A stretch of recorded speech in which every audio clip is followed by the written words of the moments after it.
Check, check, check, check, check, check, check. Checkity check, check. Come on. Microphone on. Okay. Let's do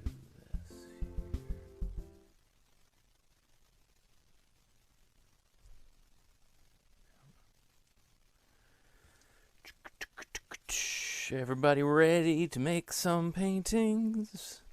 We're gonna make some paintings today.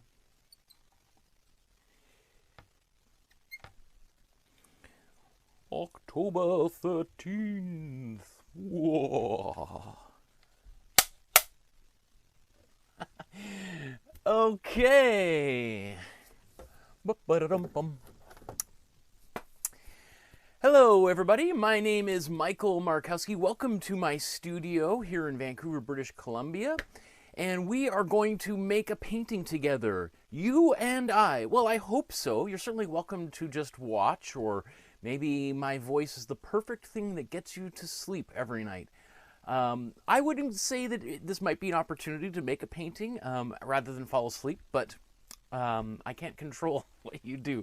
So, we are going to I'm just always trying to make my studio as clean as possible before I get painting, because otherwise things get out of control. So we are going to make one of the most famous paintings in human history today, and we're going to try to do it within about 2 hours. Now, a sort of important kind of disclaimer is we are going to make like the most famous painting in the Western world in 2 hours, and therefore we're going to have to cut a few corners, and we're going to have to simplify this process so that we can do it. It's entirely possible Vincent van Gogh, could have painted this painting, Starry Night, in a couple of hours. He certainly was a fast and prolific painter, but since I'm assuming that you watching me right now have little to no knowledge about how to paint, we aren't going to go right to the most complicated, advanced painting techniques that he would have used. We are going to kind of slow things down, and we're going to go gently, and we're still going to end up with a really cool painting. Okay, so those of you who are tuning in wanting to know how Van Gogh did this painting and kind of all the background, and that's not what we're going to be covering today. But I still think we're going to come up with a pretty cool painting. Okay, so as always, I've got my box of paint, and got a couple of canvases. I might use a couple of these, just as I'm thinking about it, I might use a couple of these to do a few different mini versions while we're painting, just so you kind of see a few different variations. Because I think one of the things that we're going to start seeing over the course of the next 30 videos is that there are infinite approaches to making a painting. And, you know, like they say, there's, 1,000 or 100 or 1,000,000 different ways to skin a cat. There's 1,000,000 different ways to make a painting. Even the exact same painting, right? And sometimes we end up in the exact same place, no matter if we go in different directions. And sometimes we end up in slightly different places or radically different places.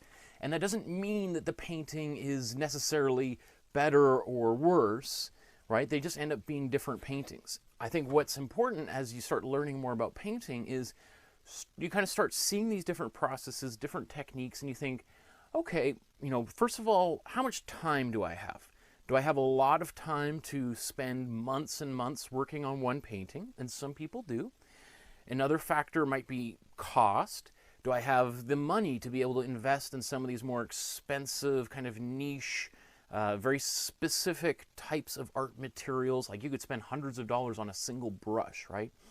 And then, of course, ability is a big thing. Do I have the ability to do some of these more complex things?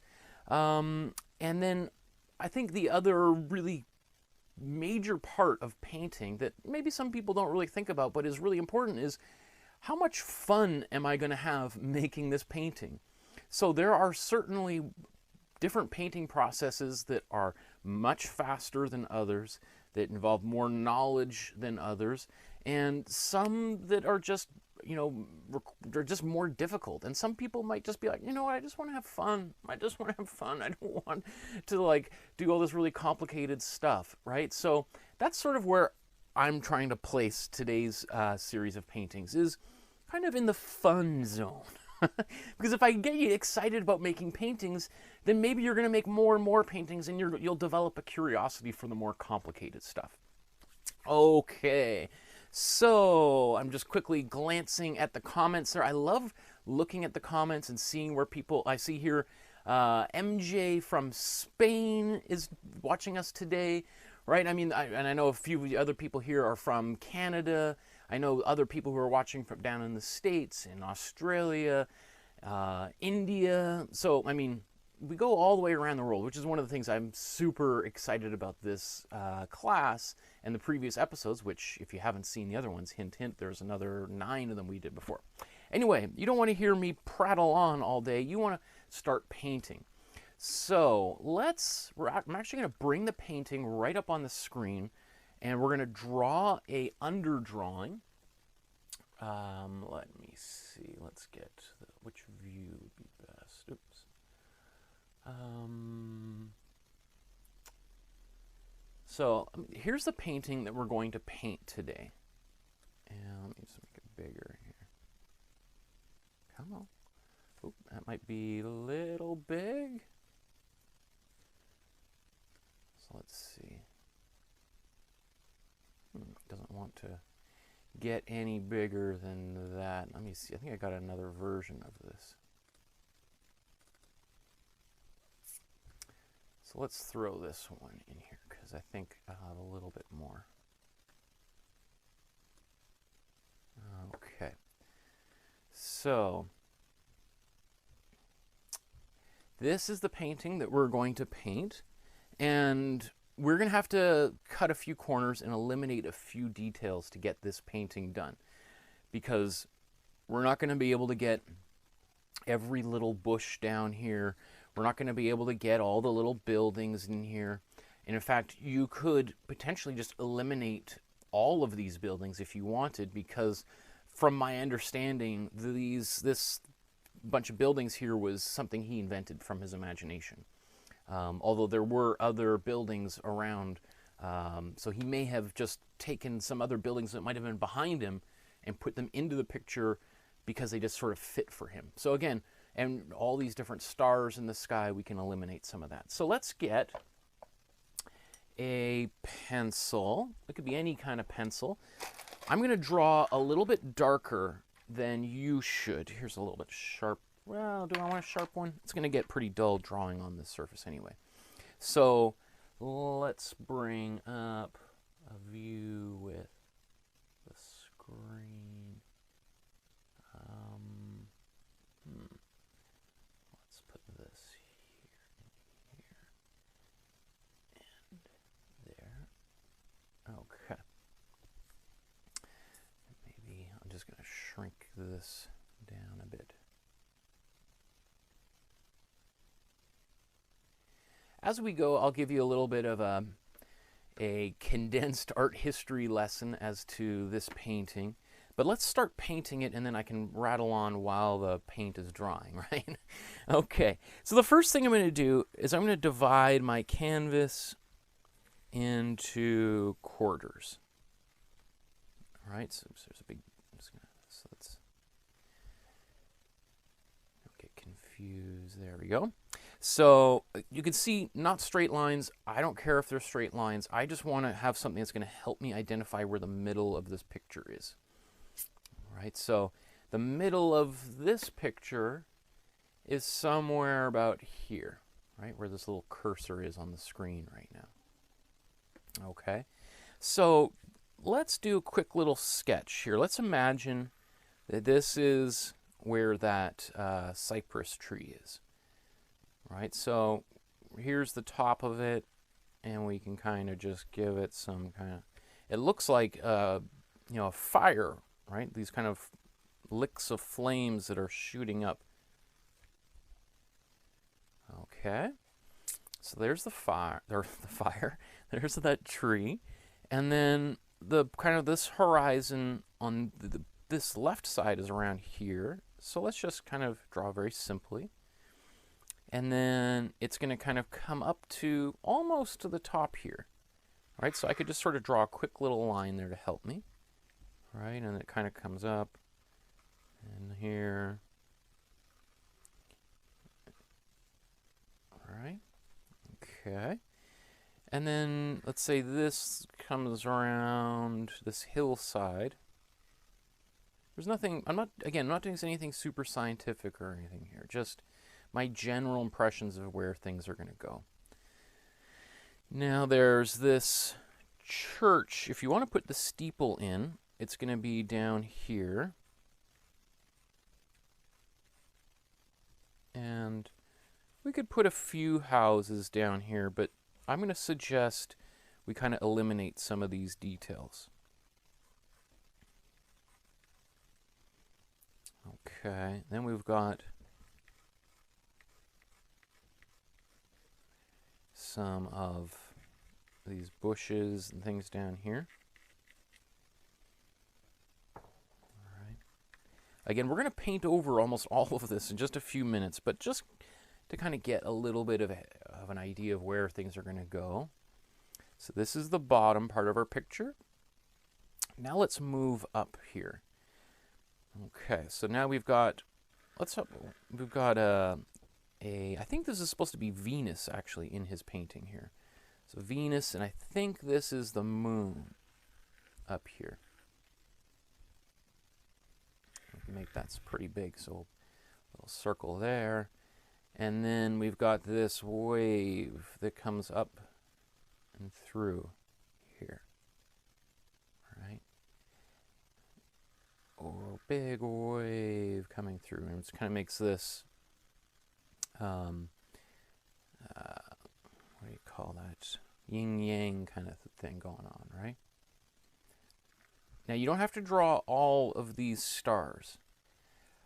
I mean, I've read articles where people say that he's actually charting, you know, the exact locations of different stars at the time, which is possible, but I think it's also possible that a lot of this is from his imagination, because he would not have been able to paint this in the middle of the night without, you know, electric lights. Because also he was in an asylum when he painted this, and he didn't have access to his paints at night. So he would have woken up early in the morning or late at night to work on this.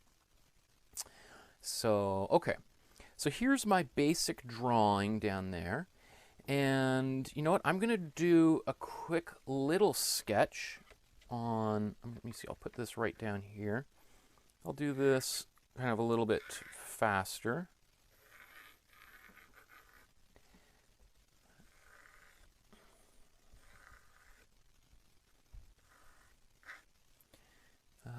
Let's see, we got this swirl here.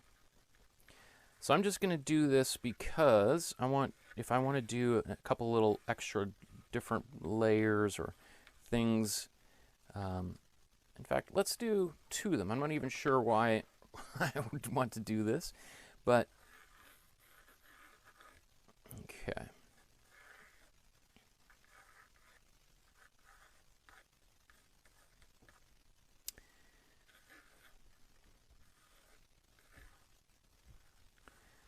You know, as I'm doing this a few times, I start to kind of get a little bit of an idea of how I could draw it a little faster. Okay, and there's this here.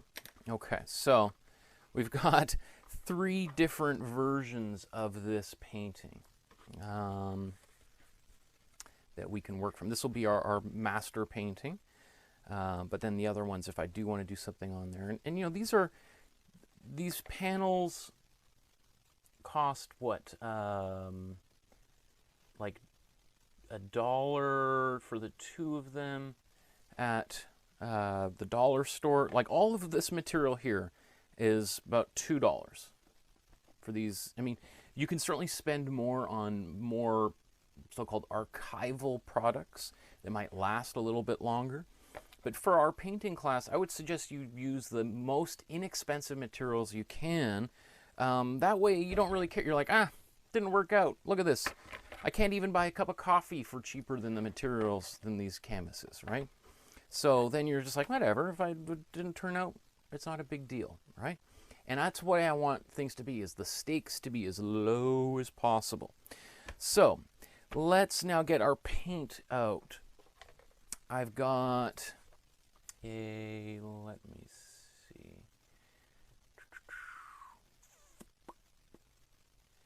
So we're going to get our palette covered with paint here in a second.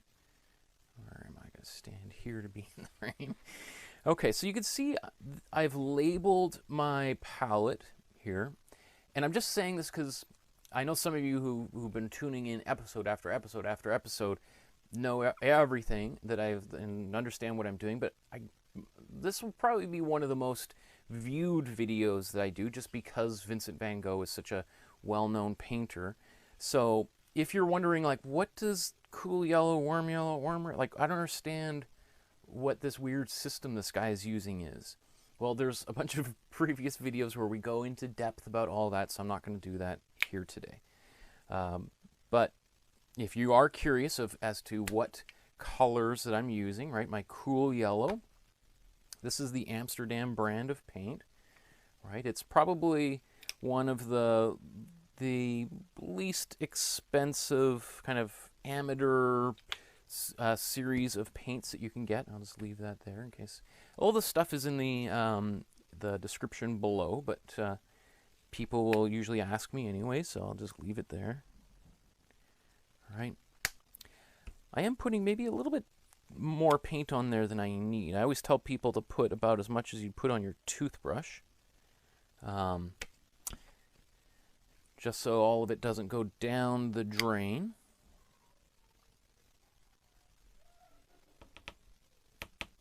Okay. And last but not least, my warm blue. Okay. I'm also going to share with you something. This is something I just created. I did this a couple nights ago. Just a real quick breakdown of a possible approach to this painting. And let's bring up the painting. Let's see if I get both views in here.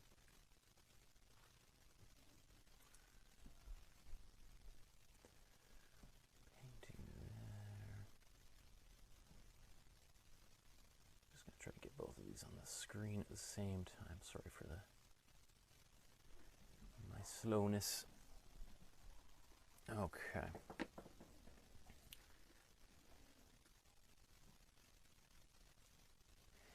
So, it just maybe just a quick second here as to what we're looking at here.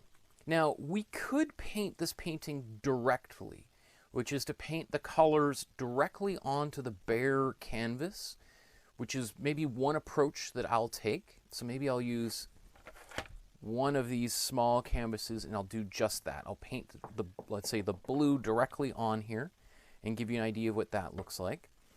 But with the other ones, what we're going to do is we're going to do a couple of quick washes, right? So we're going to put a little bit of color down first and then paint over top of that.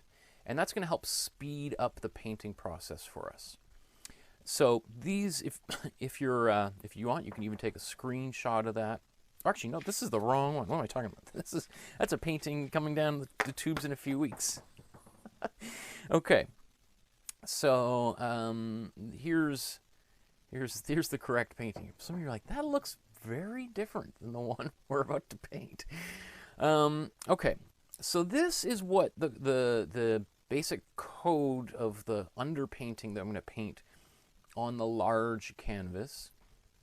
So what we're seeing here is sort of the different types of color. This would be cool yellow with white, cool blue with dark gray, cool yellow with white. So basically, the stars, I'm going to paint this cool yellow.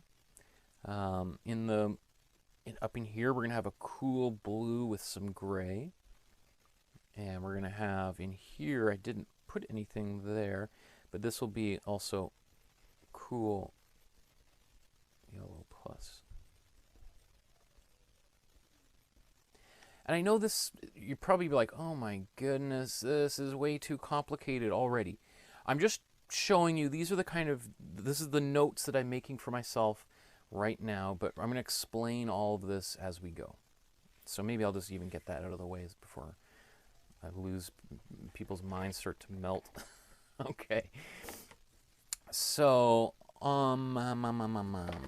let's do, on this one here, we're going to do a wash, a cool yellow wash, just right over top to get started. So to do a wash, what I'm going to need is, let me just set this.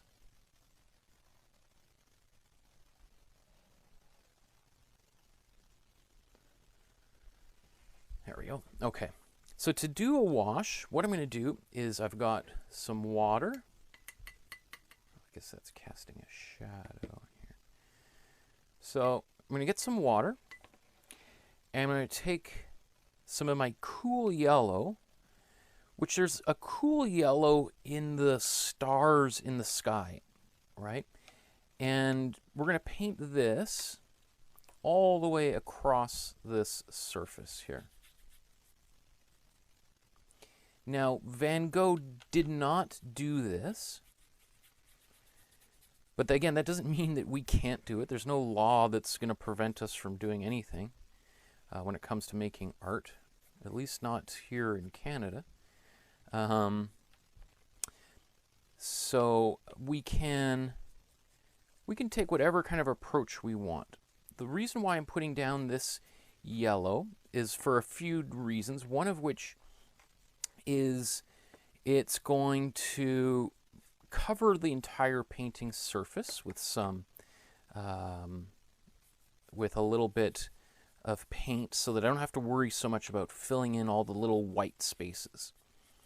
The other thing it's going to do is give this painting a bit of a glow, and that can be really nice, like having a little bit of this vibrant energy underneath the surface. Here's some. My palette obviously wasn't super clean, so I got these little flakes in there. Oh well.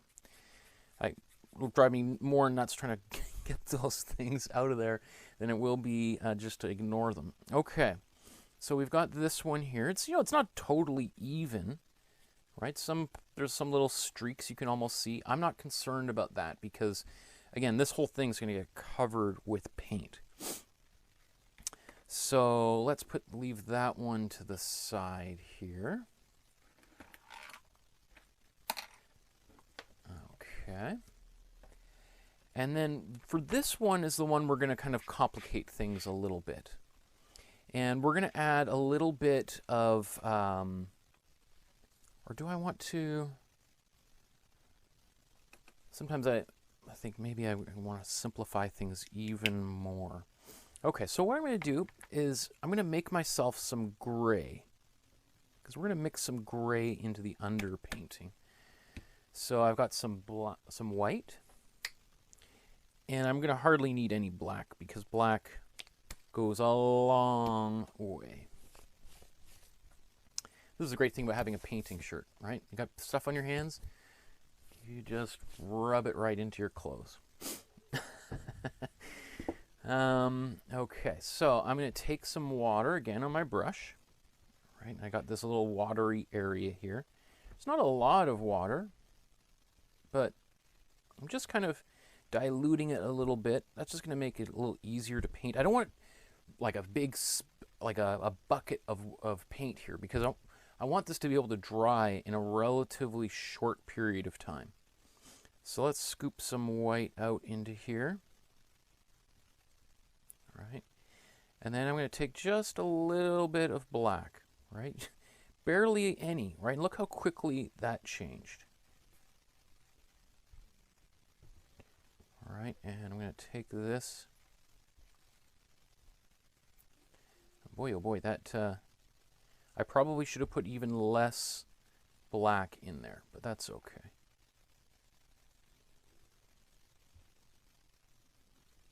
So what this is going to do is going to kind of create a bit of a neutral color in the background that's neither white nor black nor gray. This is kind of like a yellow gray. So let's look at this painting here, where I'm going to put this. I'm going to put this right here. And again, I like getting the sides of my painting, so just going to get that.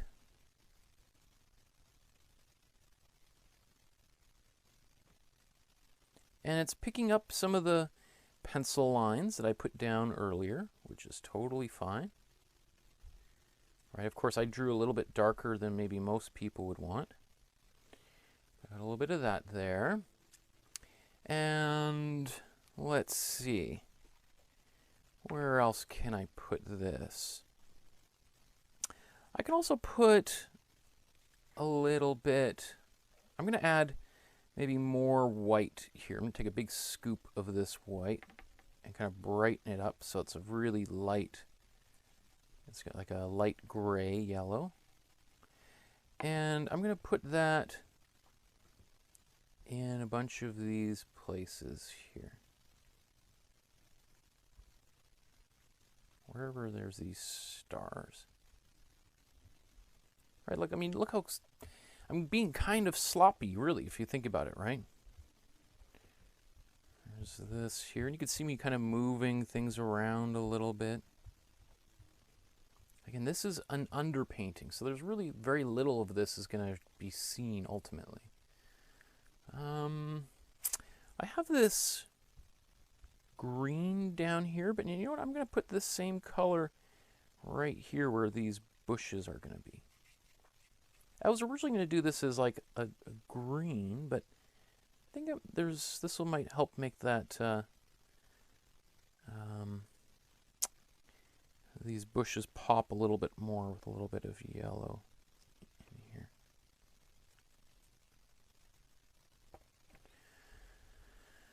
Okay. And you know what? I think I'm going to just keep on going with this. And I'm going to put this all right down here.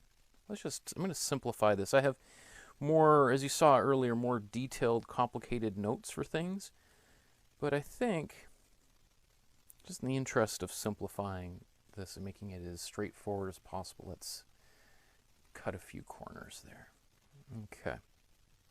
So this one here, this is this central cypress, which is pretty bold and pretty dark. So I'm going to keep it like that. Okay.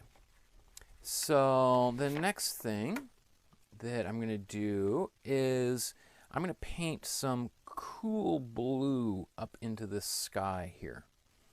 Okay, so I think I'm going to wash my brush.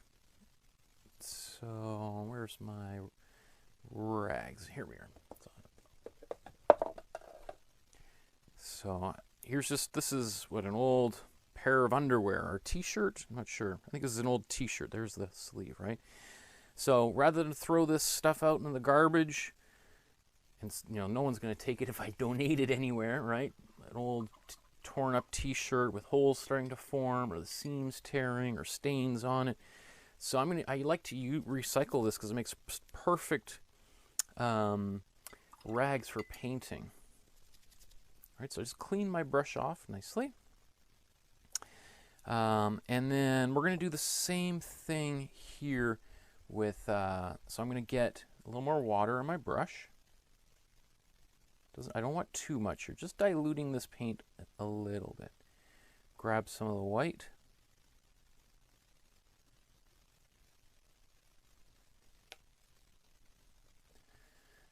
Okay. So now this cool yellow or cool blue is pretty intense. So I'm just going to take a little bit of the black to make a gray and just bring the intensity down here. Okay. So here we go. I'm now going to take this and paint this into this area here, this big swirl.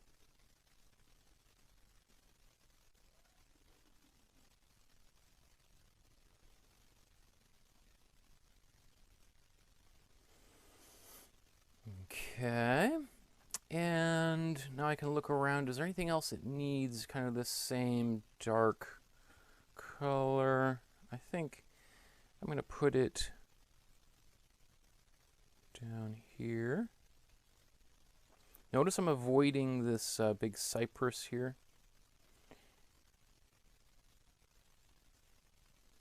Because we'll put a different color in there.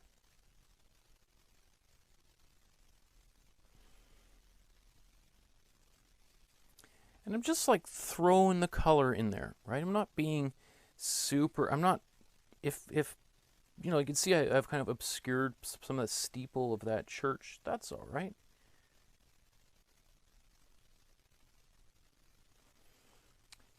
If you're falling behind, don't worry, you can just pause the video and you can get whatever you need to do done, and then you can come press play and catch up. I know some people will watch and then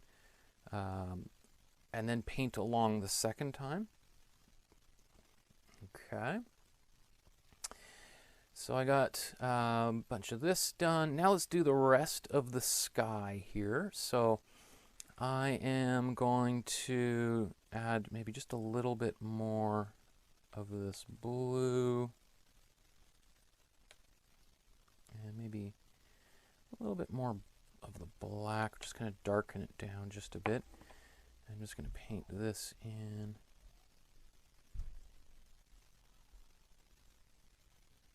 Around. Again, pretty much everything you see now is going to get covered with paint as we go. So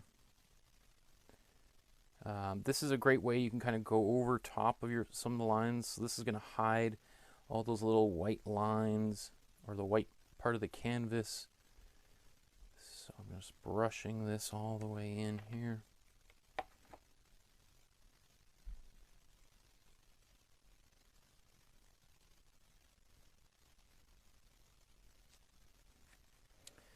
Again, I like to get the edges of my painting covered in here. I find, especially if I'm painting on a canvas that has got thick edges, I like to do this a lot. I mean, otherwise you could paint it black or just frame it, but I often don't frame my own paintings. So other people do frame my paintings, but usually that's just something I leave up. I mean, people will ask me what I suggest, but I usually don't do it myself. I don't frame any of my own artwork that I keep in my own house. So.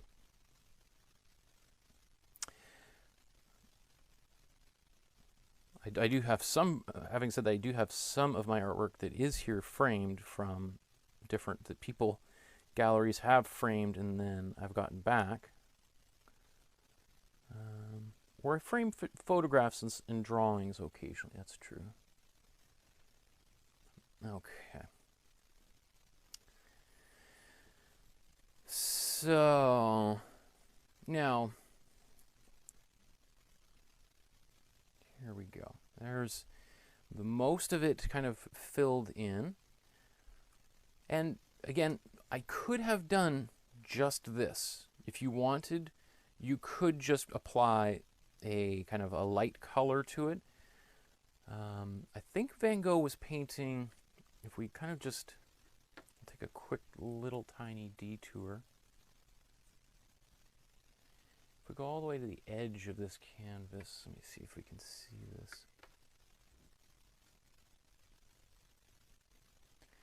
So if you could see this area right here, this is just the bare canvas. So he was probably painting on what is often referred to as Belgian linen. And Belgian linen is this kind of brown gray kind of surface, and so it would be kind of like this, but more earthy, more warmer tone than that, right? So you could apply kind of a bit of a reddish tone, which is what a lot of artists do. We're just limited for time, so I'm going directly into this color scheme here. Okay. So the last thing I'm going to do is I'm going to paint this tree.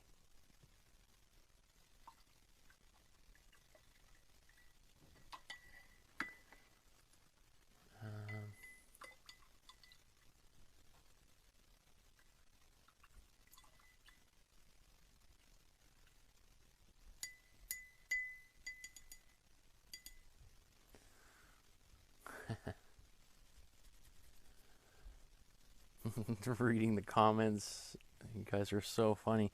What is so cool to me is this kind of community that is formed around this show, so it's neat to see some of the same people over and over and over again attending.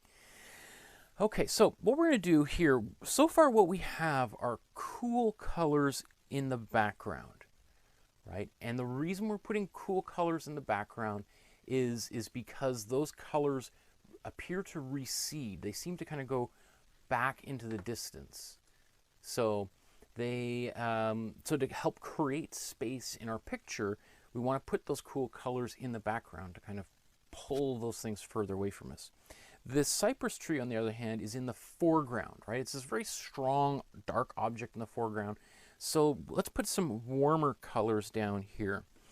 So what we're going to do is we're going to mix a warm brown, and then we're going to paint this in here.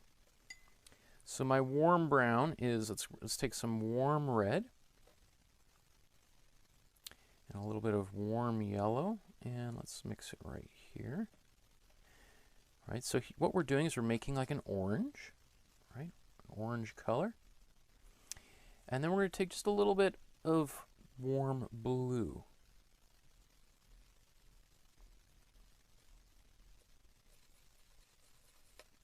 Mix it in nice and thoroughly.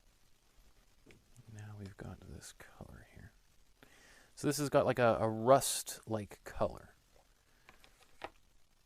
And if you want to know the difference between a warm brown and a cool brown, in the last episode where we painted Suzanne Valadon's cat, I mixed both warm and cool browns.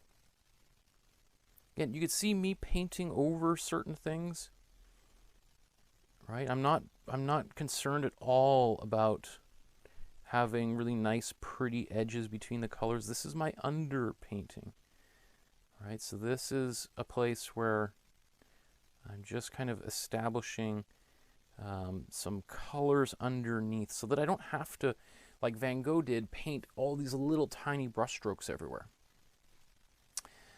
You know, so now that I've got this, I'm actually going to apply this same color on this one that I did here.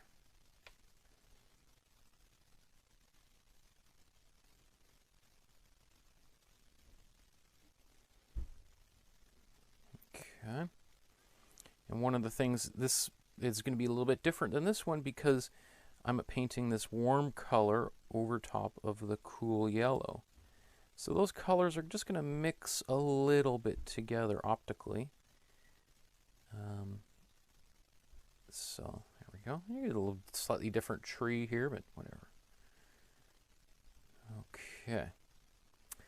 I think that's going good.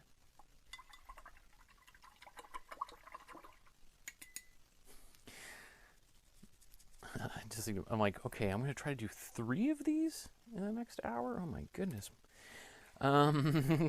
Okay, so this is going to be our primary one, and then we've got these two. This one, I'm going to just paint the colors directly onto the white surface, so you'll see a difference between that. And then this one here, I'm going to use just going to do exactly what we're doing here, but there'll be a little bit of that yellow on the bottom. So let's take a look at his painting again, just as a point of reference.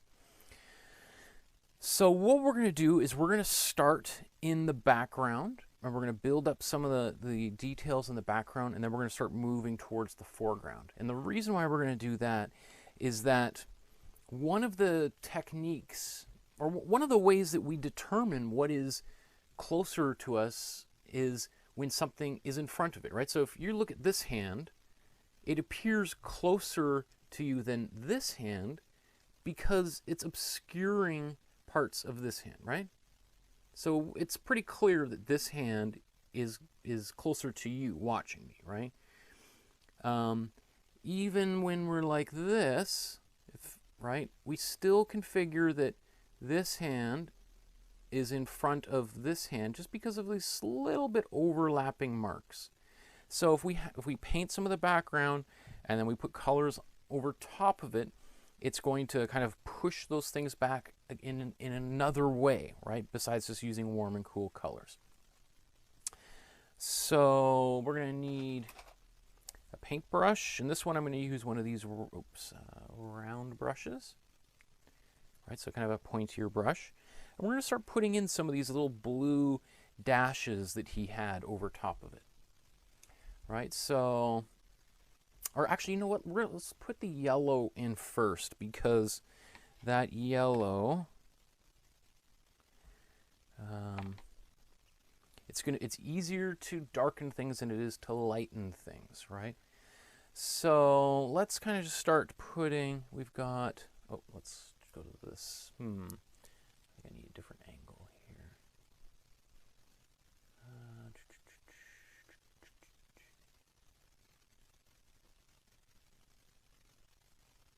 I thought I had.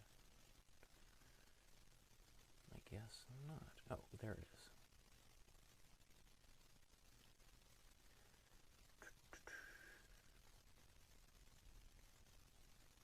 Okay.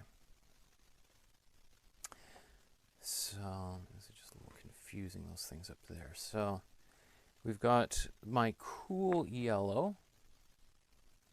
Right, and I'm going to even add a little bit of white in here, and maybe I'll paint that. I don't want to paint it in here because there's gray, so I'm just going to mix it up in here. So this is just going to make the color a little bit, it's going to dilute some of the intensity of the color, but it's going to make it a little bit brighter.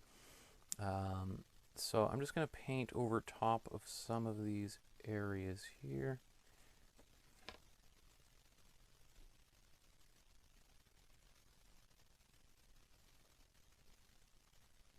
Painting in the inside.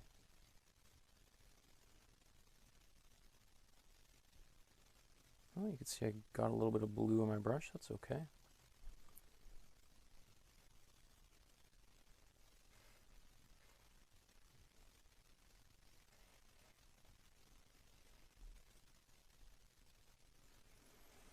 Okay, now there's some windows and stuff down there, but I'm just going to ignore all of those. Okay, get a little more of this yellow. And I'm just going to just kind of, so this is yellow with a little bit of white, and I'm just kind of going around here with almost like a bit of a dry brush over top some of these areas. Again, don't worry about making this all perfect right now, because we're still going to paint layers and over top of all of this. The good thing about with this acrylic paint is like that these first layers here are already dry, right? They're I don't have to sit around and wait for anything to dry. I can just start painting directly onto this canvas. There's a little bit of blue that got mixed in somewhere up here, but that's okay. What I'm trying to do is get that effect of the glow that's happened, you know, that's happening in these images. So.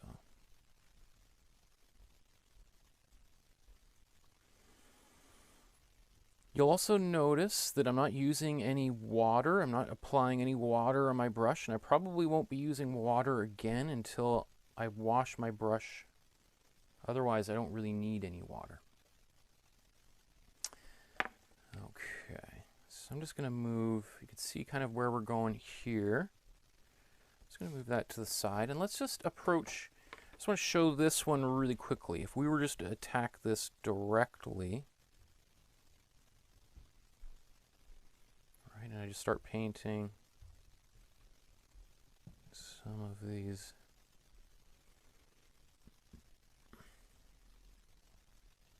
Which is what I think a lot of people do. They would probably approach the painting this way.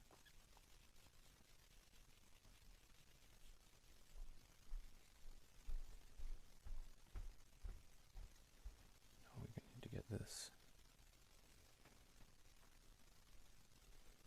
And even here, I'm kind of cutting a few corners from how some people might approach this, because they might actually do individual single brush strokes here, which for me, I mean, that would just be kind of a little bit nuts, because it would just take you forever and ever to do this painting. So that's another way of doing it. And just apply this here.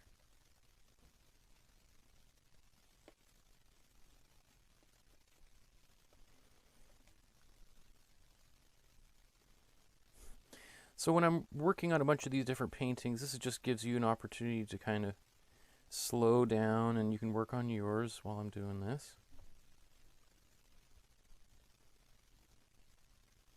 Why am I painting yellow on top of yellow? Right here, it looks a little bit nuts. There is a little bit of white in my mixture, and that also helps kind of cover up some of those pencil lines a bit. Okay. That were pretty darkly drawn. Okay. So I'm going to come back to here, and I'm going to add a little more white into my mixture. And kind of get some of this. Clean this up a little bit. So this is what some people believe is the planet Venus that would have been visible. I guess it was quite bright at that time. Okay, so what I'm starting to do here is add my little Van Gogh brush strokes over top of the blue. If I have a lot of time, I can be really precious about these brush strokes. I don't have a lot of time, so I'm not going to be so precious. So I'm just starting to kind of go out and around.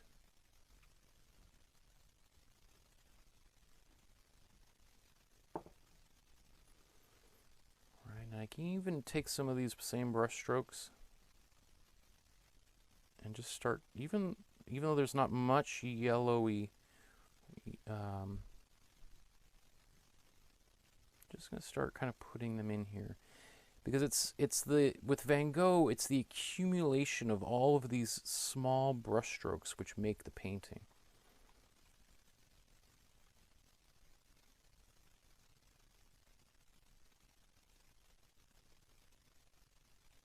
These might have been a little bit intense right there, but I'll be able to get rid of them at any time.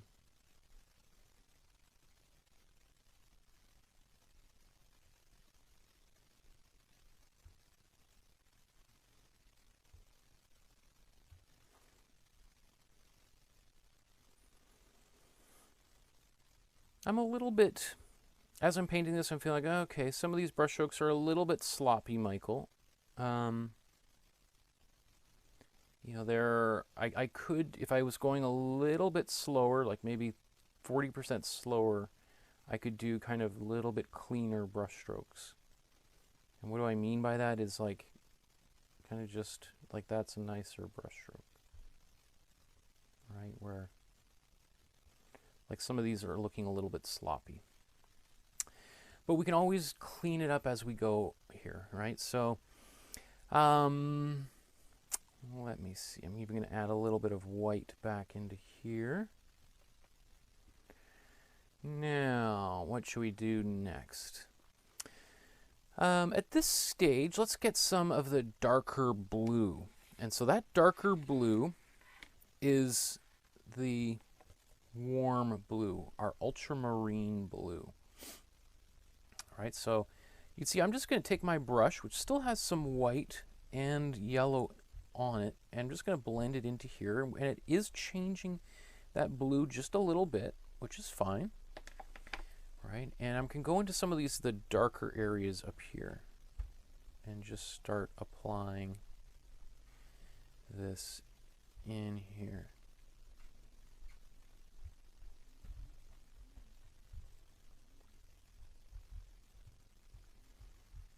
And it's okay if some of these brush strokes look a little dry, like the paint on your brush is starting to like it's, when you want to go and get more paint on your brush, right? That dry brush quality.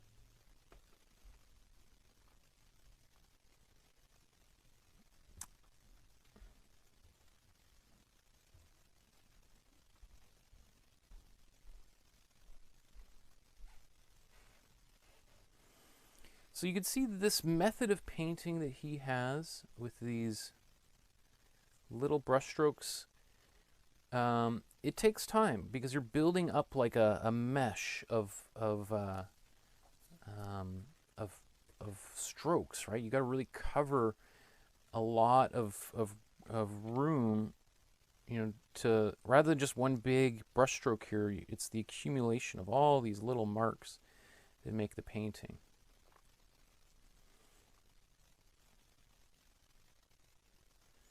So while his work sometimes has this look of like immediacy and intensity, there's also like an extreme amount of patience involved in creating a painting like this.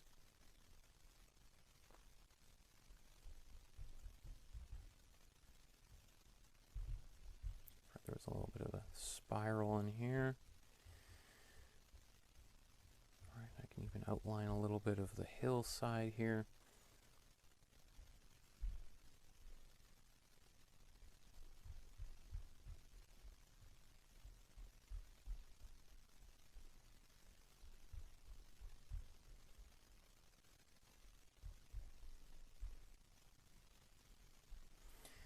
And is it all there? No, this is a process. It's going to take a little bit of time, and it just involves kind of putting a number of these brush strokes around, and then just keep on building up with different variety, different colors, different values. So some that are going to be lighter, the same color but a little bit lighter and a little bit darker. I'm going to go down into here and add some of the same color into the hill and the mountain, or whatever this is. So Van Gogh painted this picture in Saint-Rémy-de-Provence in the south of France, and this painting was painted about 6 months after he famously cut off his ear. So at the time he was in an asylum. So he cut off his ear in a town called Arles. Really beautiful little town if you ever get the chance to visit it. And so then the locals were pretty outraged, so they sort of formed a mob and they got him arrested, and he oh, it looks like those strokes are going vertically, right? So we can always change this. Those strokes will go vertically. So he was in this asylum that was kind of like half empty. There wasn't a lot of people in there, so he had a lot of space to kind of spread out. So he had a room on the second. I've visited this asylum. It's not an asylum anymore. I can't remember what it is, but anyway. So he had a room. He slept on the second floor, and I think his studio was on the first floor. And he was only allowed to paint in the daytime. So the rest of the time he could go for walks, and I think he definitely did some paintings where he took his easel out into the surrounding area and painted. Okay. So just going to do a few larger brush strokes here. So this is just to define this one hill.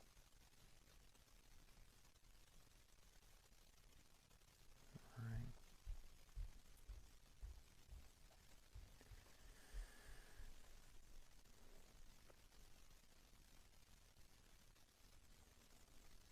So I just want to take it, so I am going to work on this one while we go, but you can already see really quickly, having applied some of these colors to start with, how you can kind of just imagine if I had to do every single line like this, like to get even to this point would take me quite a while, right? So I'm trying to shortcut that whole process here by applying this kind of underpainting to get started.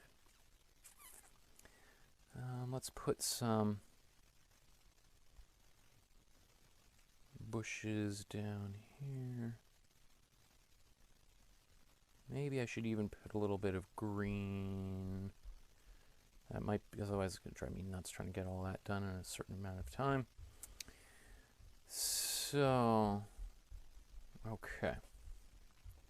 So maybe I'm going to apply a little bit of green here. And I'll just do a quick little green wash. So to do that, I've got my blue and my warm yellow. Just going to mix them together here. All right, this kind of really earthy green that I like. And let's put some of that in. Here's my church area here. I'm just going to kind of go a little bit, cut into some of this area. I'm going to go over some of these brush strokes I just put down. Look at that. I love acrylic paint, and that this is already, those brush strokes are already dry. That's great. Must be pretty dry. Well, I was going to say it's pretty dry down here, but I don't think so.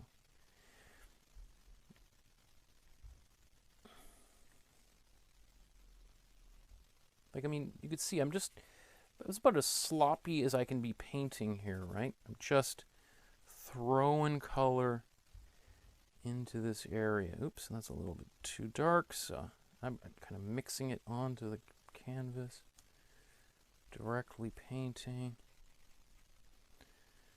which is a little bit, it's maybe sloppy for this process, but this is actually kind of a lot how I paint. I'm just put the same down here.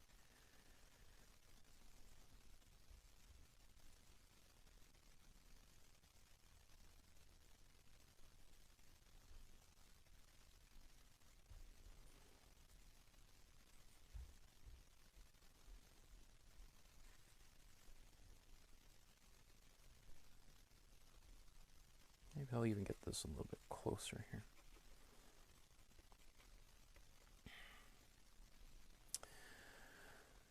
Okay. So, maybe while I'm right here, I'm just going to do the same to this little guy.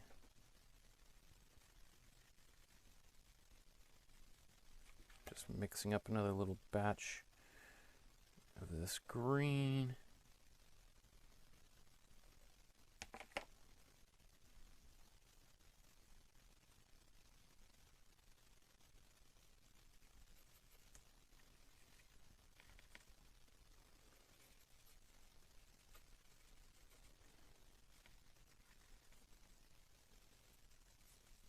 Like, it's, you know, it's kind of messy, right?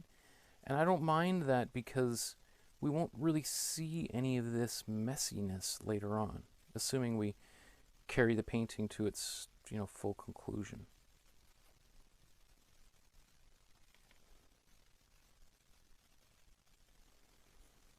And to be honest, you know, as I look at that, I think, like, man, this little painting could take me probably about 3 hours to do if I really went with that process. And so I don't even, well, we'll see if towards the end there, maybe I'll get super excited and want to stick around for a long time and paint. It's unlikely, but okay.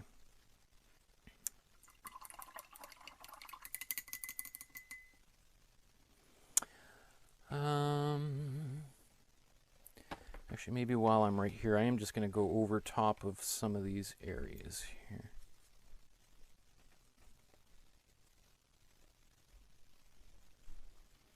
A little bit of this gray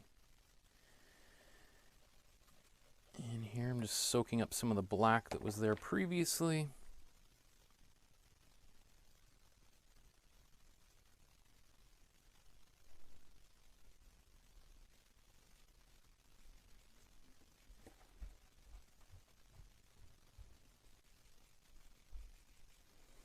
I'm just going to use a bigger brush.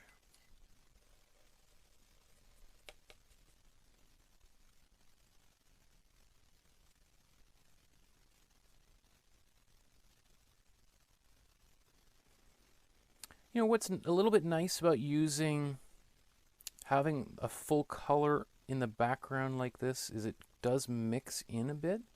So it gives it maybe just an extra little bit of dimension that the one I did previously does not have. Oops, that's pretty dark.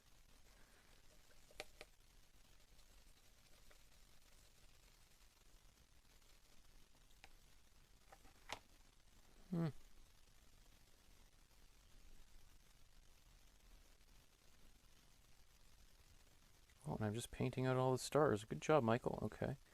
Well, we can always bring those stars back later on. Maybe this is a good painting to show people how it's not all, the world doesn't come to a crashing halt if you accidentally paint over different parts of your picture. Right? If you think of every artwork as a bit of a learning experience, then there's no wasted paint.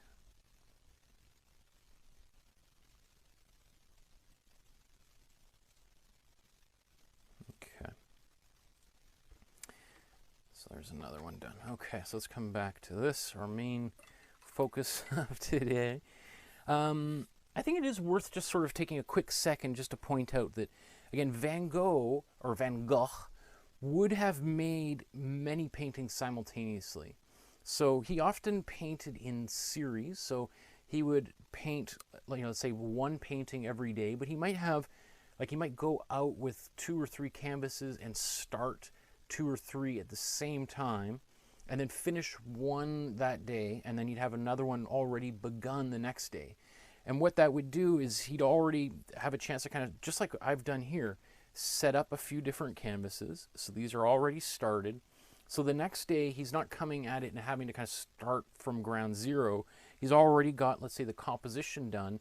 And then he can kind of, maybe the sky is a little bit different. He would often paint at different times of the day. So he would go out, at 5 in the morning or 1 in the afternoon, at 10 at night. And so he would, be able to paint these different kinds of atmospheres and light temperatures and quality of light, etc.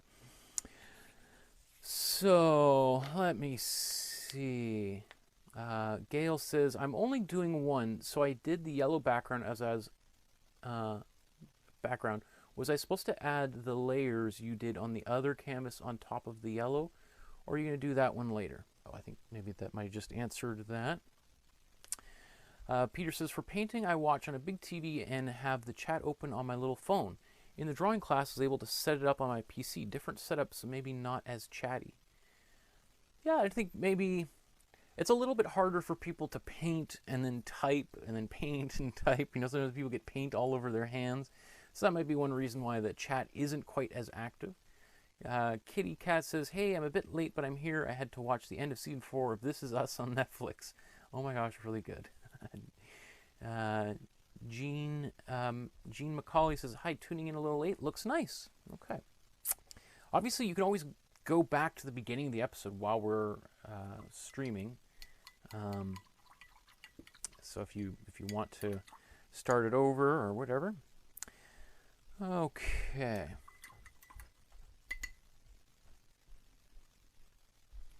One of the features of this painting, if I just kind of go back, is we have a really bright background and then a really dark foreground. And that is unusual. Most of the time, you would have the foreground would be the brighter part of the picture, and then the background would be darker. So he is kind of playing with that certain convention in this picture. Although, maybe as I go, I'll show you some of the other versions that he painted of this same scene here. Look at this. These cheap brushes here sometimes fall apart quite easily. Okay, so what's another color? So basically what we're going to do is we're going to use a number of variations of this same blue. And we're primarily using the warm blue, which is our ultramarine. Right, so to kind of change it a little bit, we could add a little bit of the cool red in here. And this is going to make it go a little bit more purple, a little violet. All right, so we can take this color. All right, so we probably don't want to go full on purple, but if we, there's, but violet, which is kind of in that, is a bluish purple. We can add some of these in here, and it's like bricks, right? I'm trying to lay them in between other parts, in between other brush strokes. And the more I do that, the more I kind of hide that initial layer of paint under here.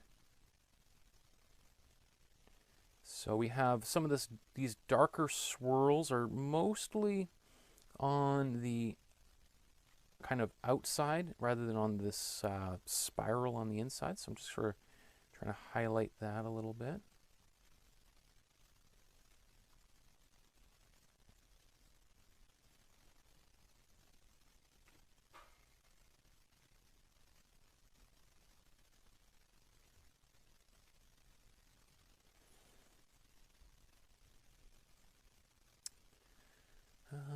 And I can even add a little bit of this down here.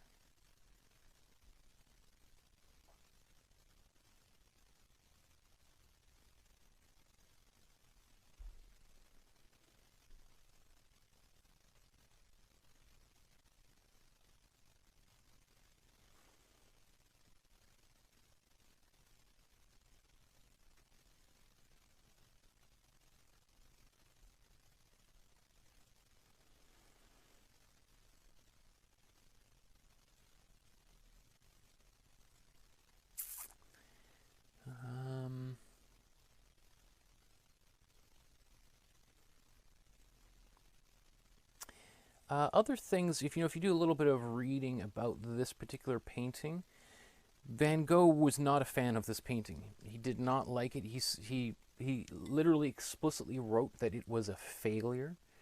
That his brother was an art dealer in Paris, and so who supported him. So he relied on the money that his brother Theo would send him, and he'd send him paintings back that Theo would attempt to sell in his gallery, and kind of famously sold, I think they sold one painting during his lifetime. I think some people say he sold nothing, but I think he did sell a few.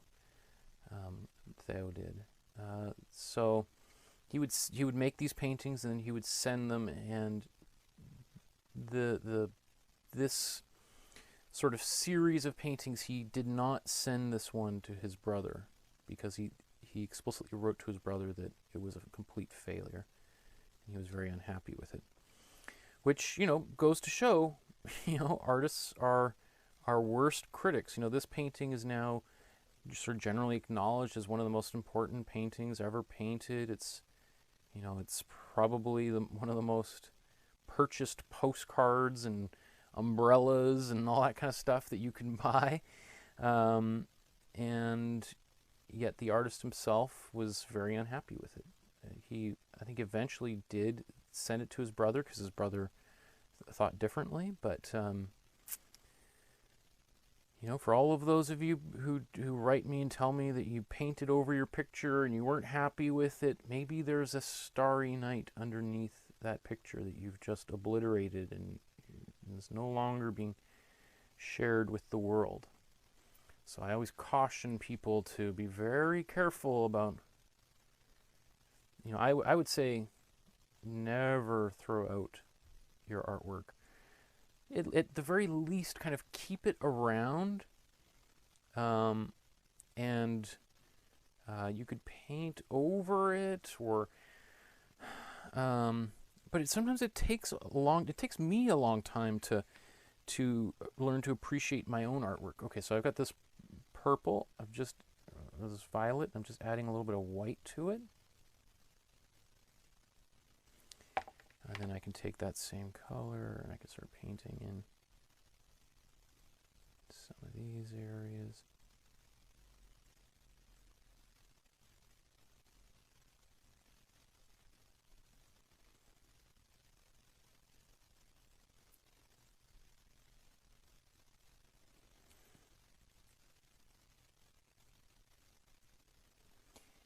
You know, I think it's super surprising to, like, there are paintings that I've made that I think are by far my best paintings that nobody else likes.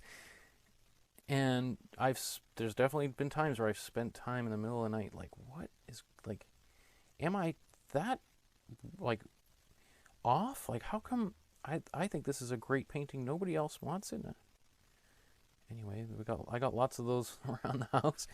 And then there's certainly other paintings that I've made that other people really, really like, that people have bought and framed and they've got up in their living room.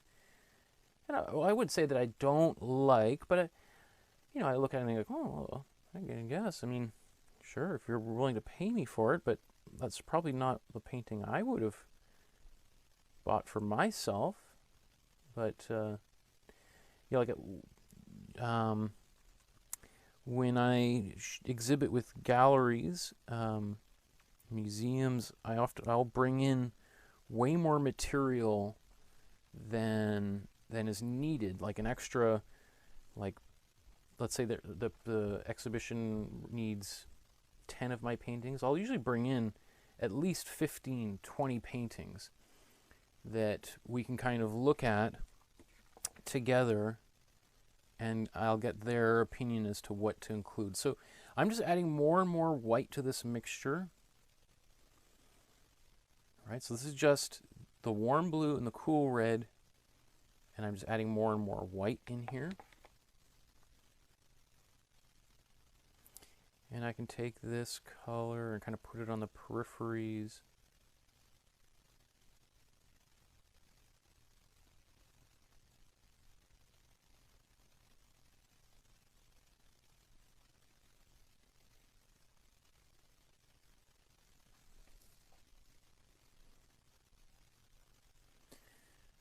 I'm also, to be honest, not really looking at the original image too much at the moment.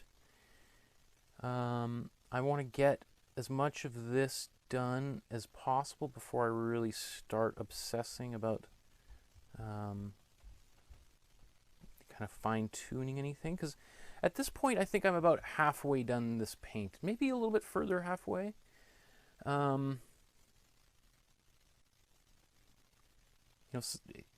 And so it's just a matter, like, it takes practice to kind of figure out, like, to start understanding where is halfway.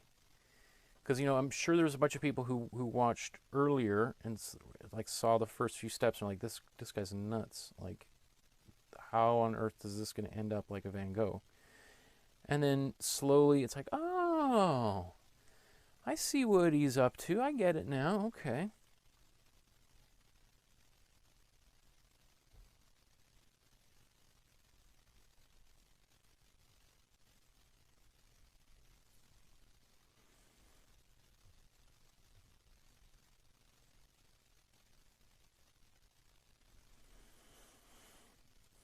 Okay.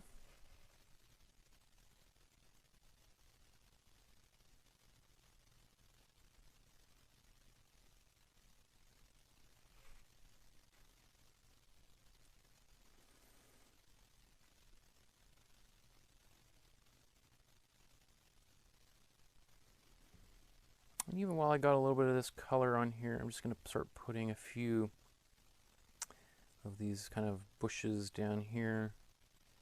And I know this color doesn't show up very well, but it's going to just add a little bit of extra flavor down into this area down here.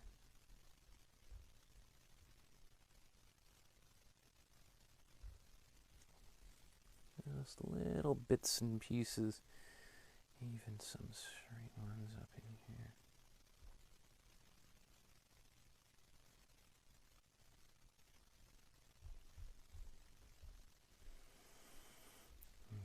Okay. So now I'm just going to keep on taking some white and keep on, maybe I'll go even a little bit outside of here. So just getting closer and closer to a white.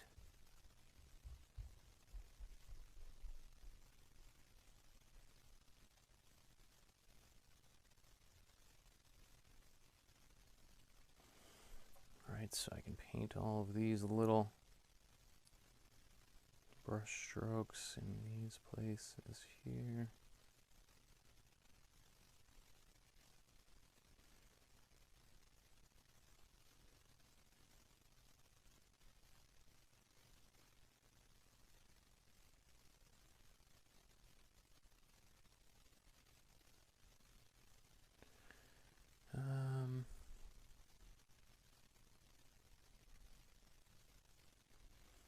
What else is there to say about this painting? As I said, this painting was painted after, he cut off his ear in Arles, I think mid-December, towards the end of December of 1888, I think it was. And then, so this painting was made, I think, that summer of 1889. And there's a really great documentary that was made very recently about, there's an author, and she was doing some research. She wanted to find out, the true story behind his the ear incident, and highly recommend. You can watch it on, it's on not Facebook, on YouTube there. So after this, you could easily look it up. She goes and does quite a really interesting kind of detective process of trying to kind of uncover the truth about this painting. And maybe I won't spoil it for you right now, but basically finds conclusive evidence of what really happened, or at least that's the way what I took away from it. I'm sure there's some people still to this day who are disputing it and arguing about things, but and also, the story that has been told, she kind of complicates it quite a lot.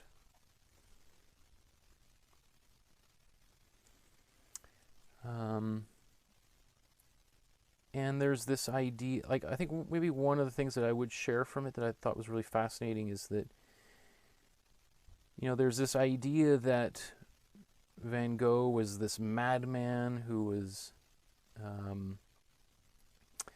driven out of town by the people who'd had enough of his crazy ways.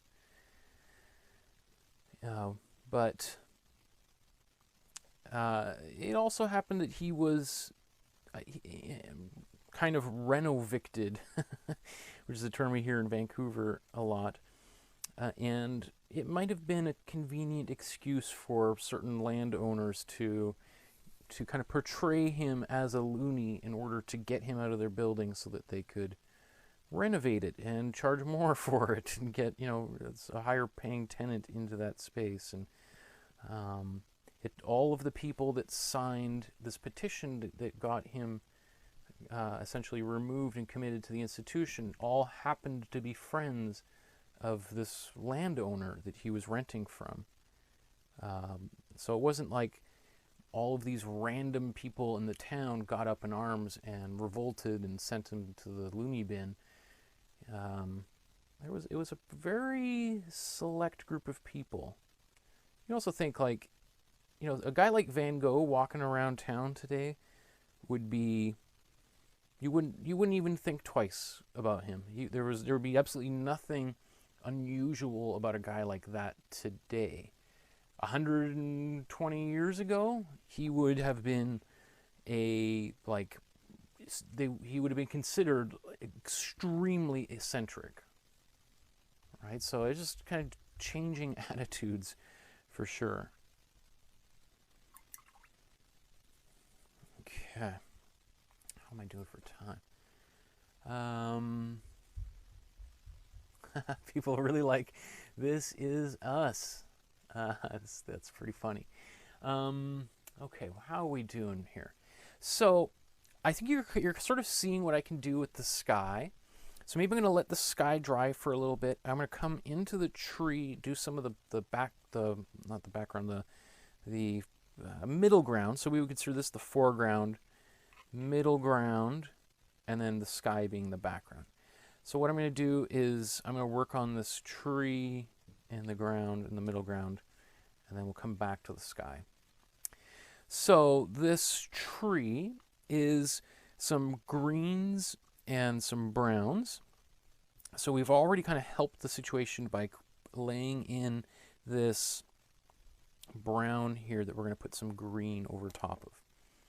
So let's just look at the original here. It's kind of hard to see. Maybe let's see if I can zoom in. Oops. Don't want that. I want the painting to be zoomed in. Just take a quick look at some of these. I know it's a little bit pixelated because I'm so zoomed in. But just in terms of these colors, you can see the brown. So this is kind of a color we laid down originally. We can leave a lot of that there and just go right into the greens. Okay. So that green we kind of mixed before, right? It was this warm blue. And we had some of this warm red.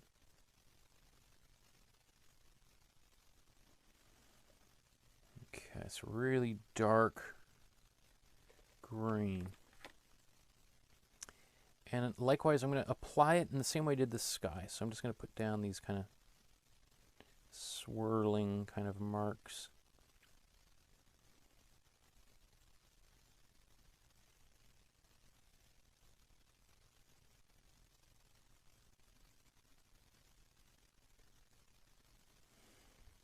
I'm not really concerned about making any pretty kind of lines or anything like that. I'm just, there's a lot of water on this brush, which is thinning this out in a way that I'm not too happy about, but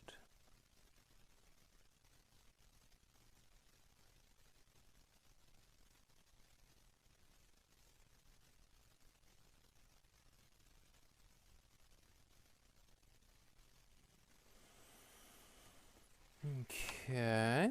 I might just see if I can add a little bit of the cool blue. The cool blue is maybe just a little bit, a little less kind of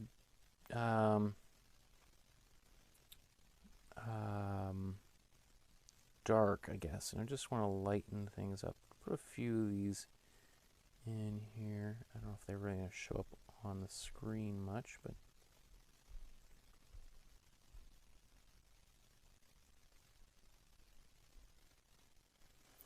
part of the idea for this big thing in the middle of the composition up front is that it's okay. So actually, sure, just before what I'm doing is I'm adding some black, and actually I'm just going to mix the gray right up top here. So I'm just going to mix some gray into this mixture just to brighten it up a little bit.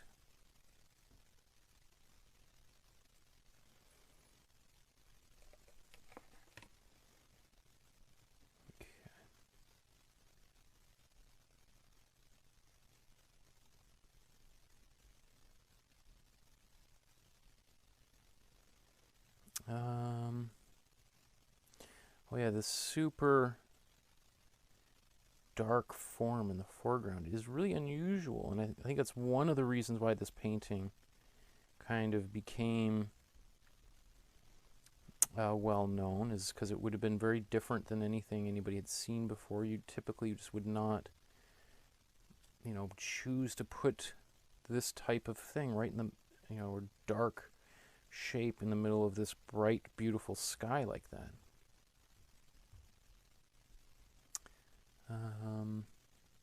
What else can I say? It's almost kind of a bit of a dead form right up front. Like it kind of, it has like, it absorbs so much light. It's like the silhouette of this shape is. I'm just going to put some black into this mixture.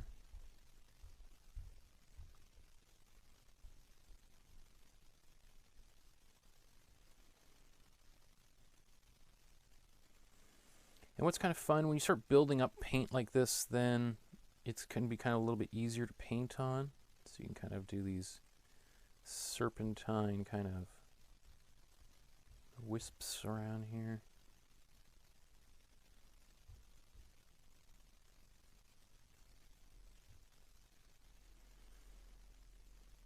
Can even go a little bit more just pure black. I want to be kind of careful about just the pure black root.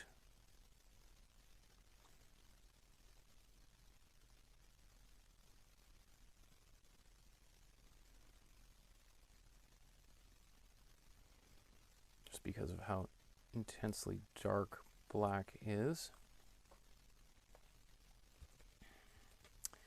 I'm going to take, just to do a little test here, I'm going to take some of the cool yellow, the cool blue, just get another,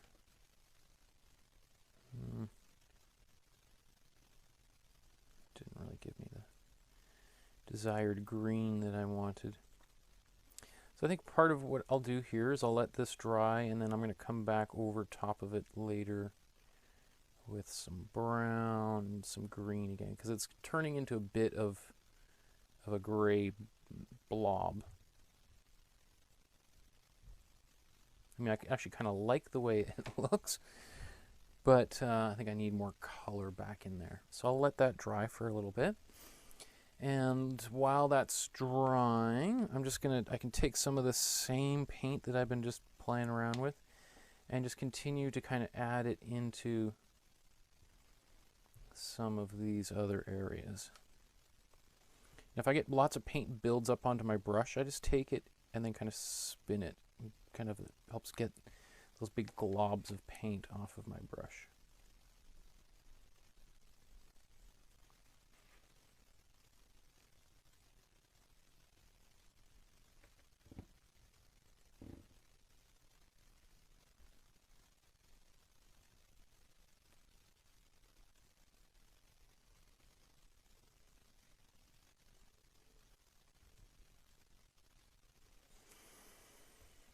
Oops, get that back on there.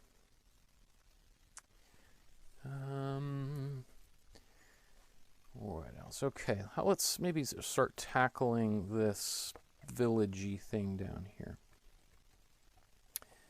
So I've got a little more white.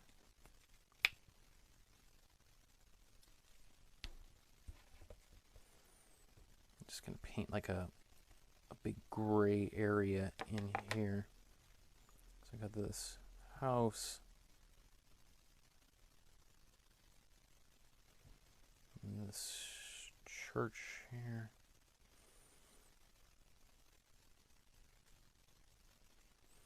I'm going to clean these up a little bit with some black outlines as I go, and so I'm not too worried about all of this.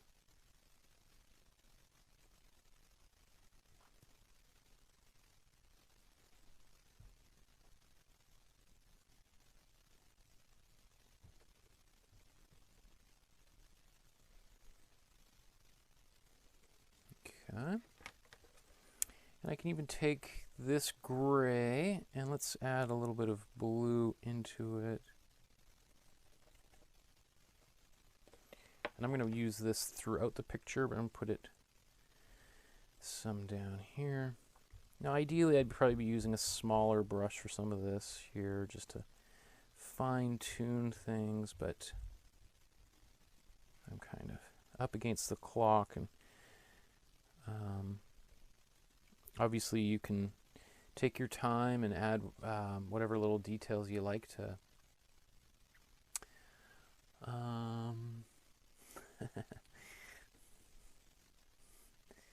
This is Us. I watched, I think my wife and I watched the first couple episodes of that. It was pretty good. I think we're more into the murder mystery kind of genre than the kind of the family drama. But, you know, to each his own.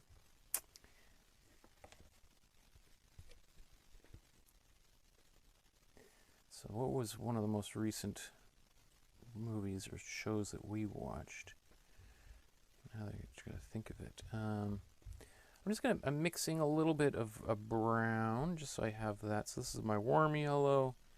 And where's my warm red's all gone, so I'm going to get a little more of that.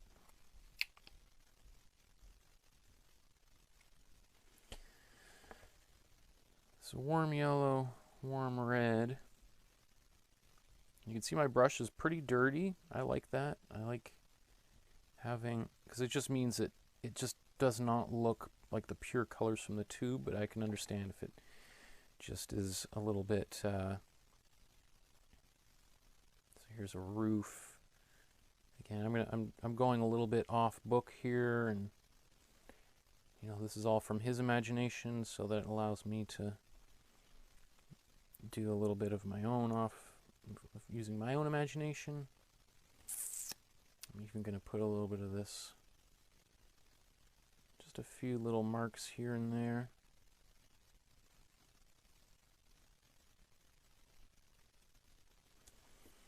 This might have been a little bit too much white in there. I don't like how white that went, so I am going to clean my brush, even though I think I just said I wasn't going to, but you know, breaking the rules.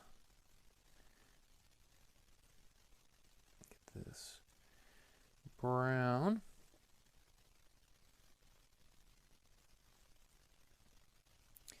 And then when I've got this, you know, I can just play with this brown and I can make it more yellowy.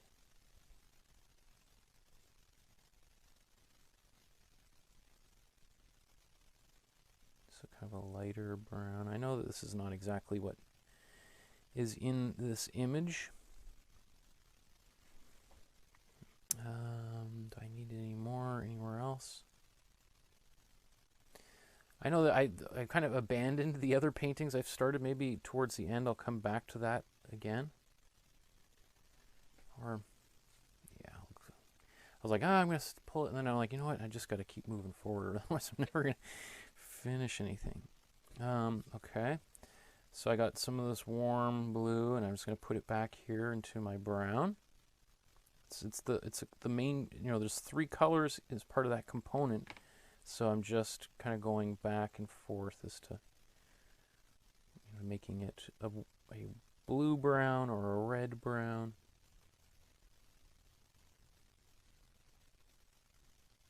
You also see how close I am to the brush right now, or to the bristles, right? So I'm, as opposed to other times when I'm painting, I might be much further away. As I get into the detail work, I kind of get a little bit closer on the brush.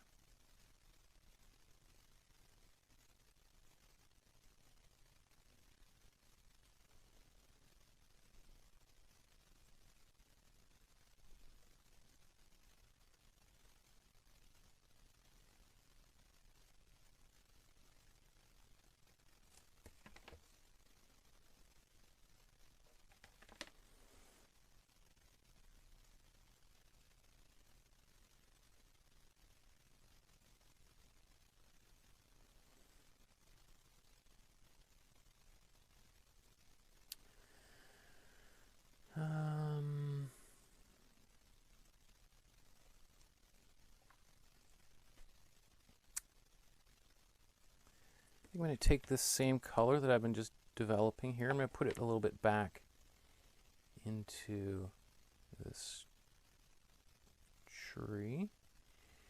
Give it a little bit of life back into it because it had turned into a bit of a very, very dead kind of form.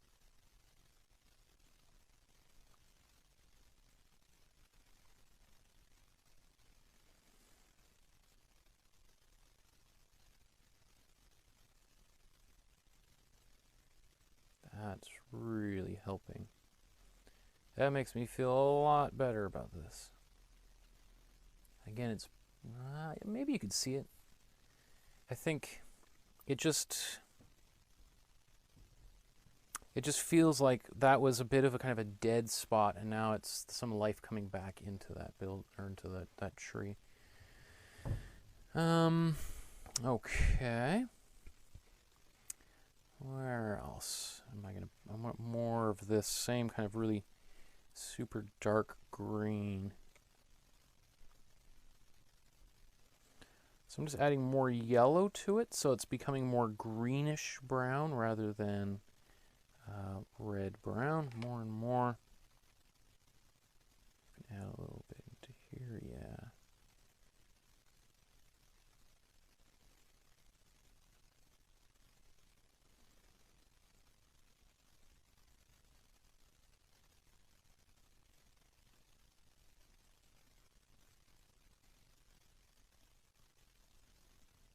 Cool.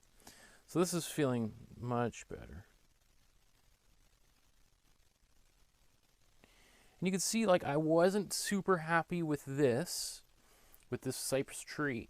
And I just, rather than fiddling with it over and over, put it aside and just kept on painting. And then I arrived at this color while I was working on other parts of the painting. And then when I've got it, I'm like, oh, you know what? I can put this there. And there we go, right? So,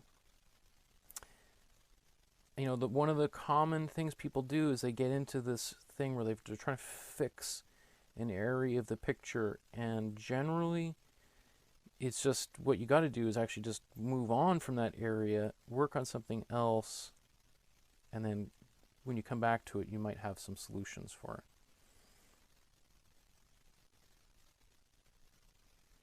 Or it's sometimes really hard to see what the problem is, you know, because the other parts aren't finished, right? Of course there's going to be some problems with it when it's surrounded by an unfinished painting. It's not until you get a little bit more done in the surrounding areas where you can even see this in its proper light. Okay, I want to try to get this all done in about 20 minutes at the very latest, so what stuff do I want to do? I think I want to do a little bit of work on some of these buildings down here. So currently I've got this green. And you know what? I think I'm just going to add, without even washing my brush, I've got this green. I'm going to just wiping it into the dark warm blue here. And I'm just going to outline a little bit of these buildings.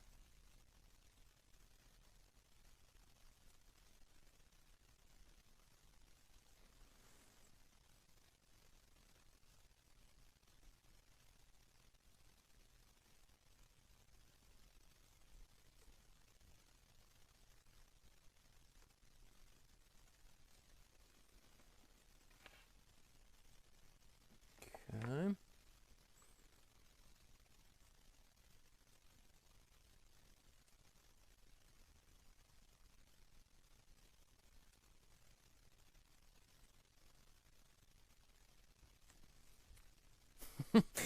There's this whistle, like, the sound's been driving me crazy for the past half hour, and my mind has been so busy painting, I haven't been able to figure out what it was, and I realize it's the air slowly escaping from this what do you mean with that soda stream bottle. You know, like for a little while there, I thought I might be having some kind of stroke. I'm like, oh, what's going on? So I'm glad to know that it's the soda stream. All that pressure in there.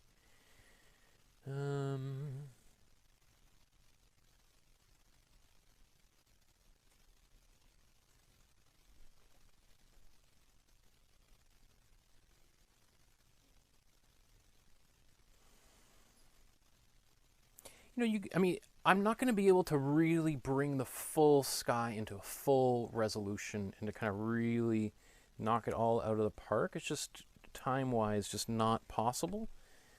But I think you get an idea of the process, which is the most important part of all this. And these are classes just to help people get more comfortable with painting, and so it's not really important that you can, go off and start making knockoffs of Van Gogh. It's just that we can play around with the paint, get more comfortable with paint. We can understand what it does, and we can kind of look at a famous painting and kind of talk a little bit about how it's made and about the artist while we're painting along. And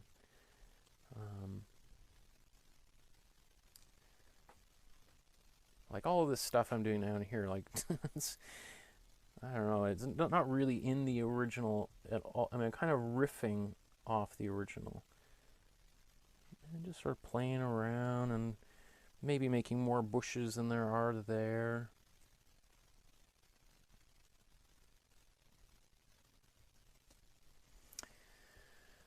But I don't know about you, I'm enjoying myself, so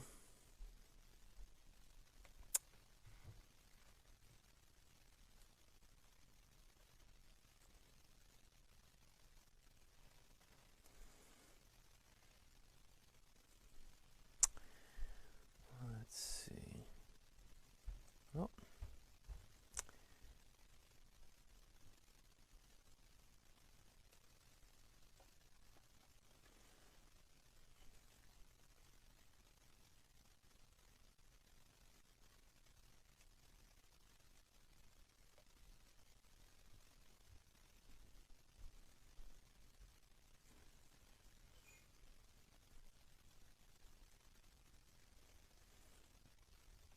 So what I'm doing right now is really some of my favorite parts of making paintings. Is this long kind of the part where I'm really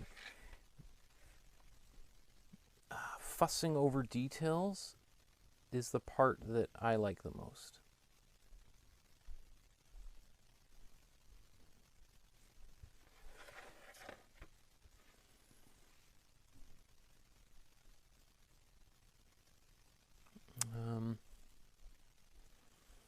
Because this is where the potential to kind of put your own spin on things, where it really starts, it leaves Van Gogh's hand and becomes more and more my own hand. I think there was something in between here. I don't know what this.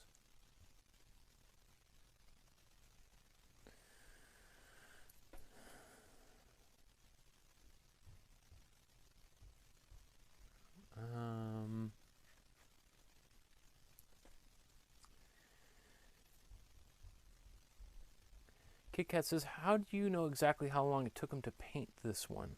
I don't know how long it took him. Van Gogh wrote copious amounts of letters. He was a great writer. You can buy his copies of his journal. Like, you can get the original copies of all of his letters and journals and stuff is like 10 or 20,000 pages long. Like, he wrote a lot. He wasn't some crazy nut job, wild man. He was a really smart, well-read, articulate fellow. And so he wrote a lot of mostly letters to his brother, Theo. And In those letters, he would talk about what he's working on. His brother would ask as well, because his brother was concerned about him. I mean, his brother was supporting him financially throughout most of his life. So, so he wrote all these really detailed letters, and so in those letters he would talk about, like, oh, today I painted this, and I went outside and then I painted this, and I came back inside for lunch and talked with the postman, and then I made a painting of the postman. So, those really detailed notes kind of allow us to know pretty precisely of, like, literally what day he painted each painting, how he felt about each painting. To go back, he was a little bit concerned with this whole style of the swirling sky and how it looked, and he wrote a lot about, like, painting, like, style versus nature, was what, because he considered, like, he wanted it to, as much as his style is so identifiable today, this was not really necessarily something he was deliberately focused on developing, this particular kind of look of his artwork. And he almost felt like there was a bit of a moral quandary as to, like, being truthful to nature versus adding your own kind of spin to things.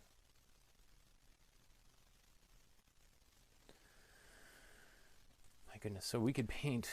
I could really go in and all these brushstrokes for hours and hours and hours and hours. I don't know how. I think what I'm going to do to get closer to bringing this to a resolution is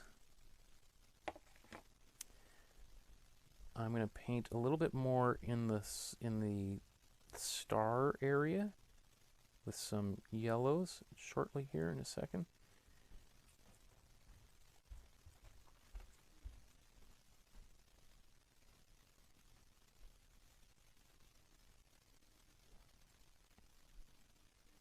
And then I think we'll call it a day.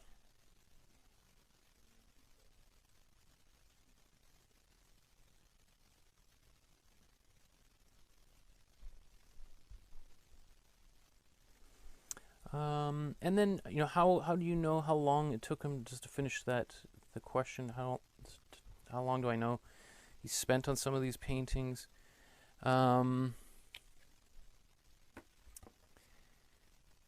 Is just sort of also being familiar with, like, painting and the process of painting, and as a painter myself, and looking, like, you can kind of there's an essay I really liked by this guy Ralph Rugoff,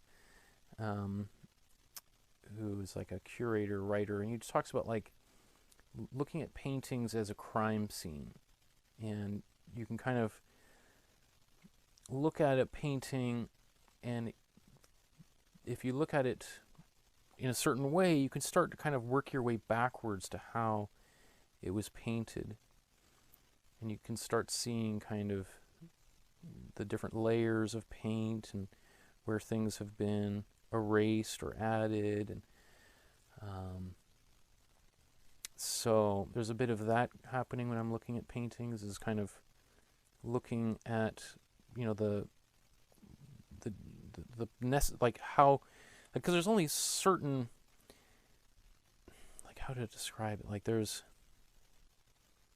certain things that have to be done, or they are generally follow a certain kind of pattern, and if you understand that, then you can kind of, like, okay, well, if that's there, like, all of these brushstrokes here are necessarily on top of other brushstrokes, right? So if we know it's on top, then that also helps us identify what was underneath it, because they have to be underneath, right? So, and then you can kind of just work your way around and think, okay, well, if it takes, me 2 hours right now to get to this place, then it would probably take me another good,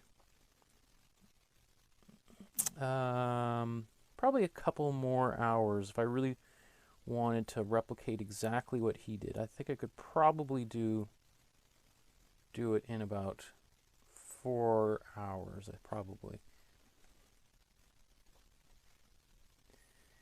You know, and of course he was somebody who was developing his style for years. So he could move much faster than I could. Because he's in his head. I'm trying to kind of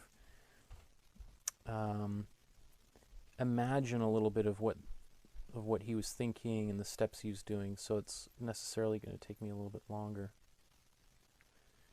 Good question.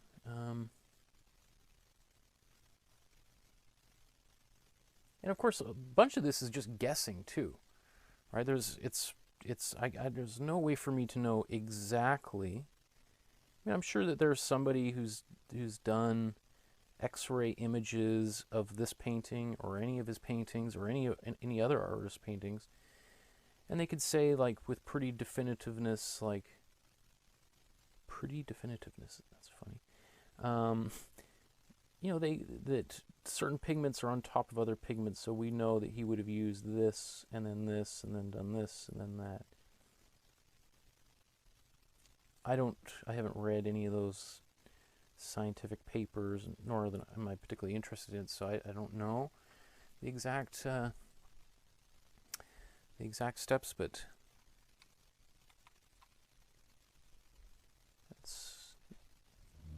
some of it is not too.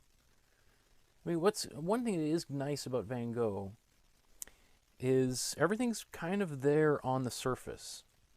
There isn't a lot of, like, prior to him, one of the things artists would do is really be, you know, this slow buildup of colors really obscured the painting process. So it was, before people like him, actually very difficult to determine how a painting was done just by looking at it. You know, and every artist had their own kind of almost secretive approach.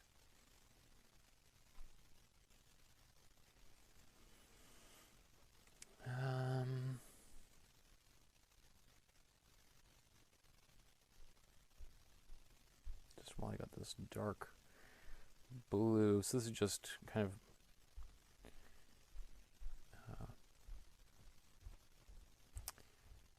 warm.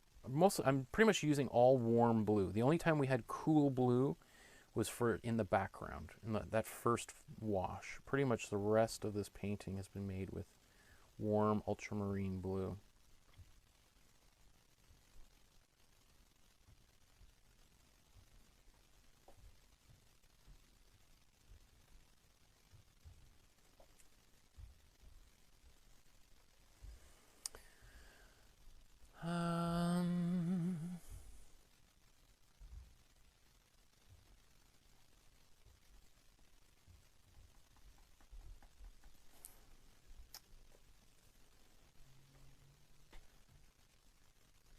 Definitely kind of maybe want some more green in here.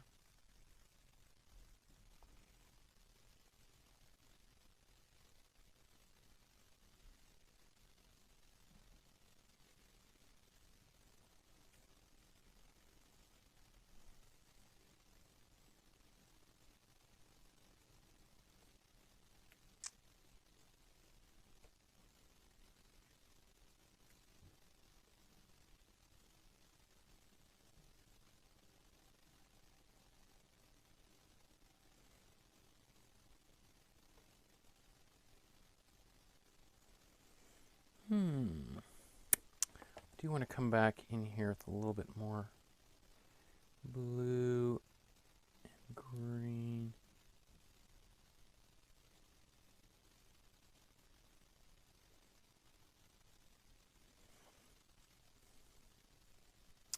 I'm going to mix some cool yellow and blue together just to get a little bit more of a poppy green, maybe even add a little bit of white in here.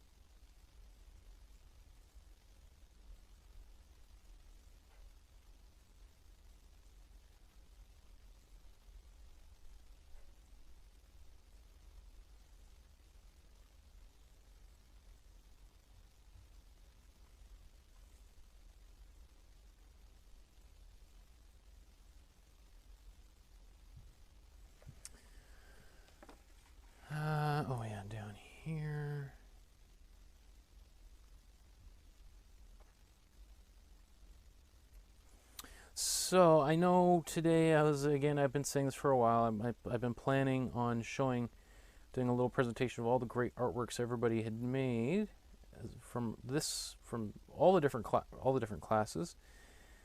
Our daughter's being a little bit difficult the last couple days. They're sleeping and napping and everything, and was not able to. I was on daddy duty instead of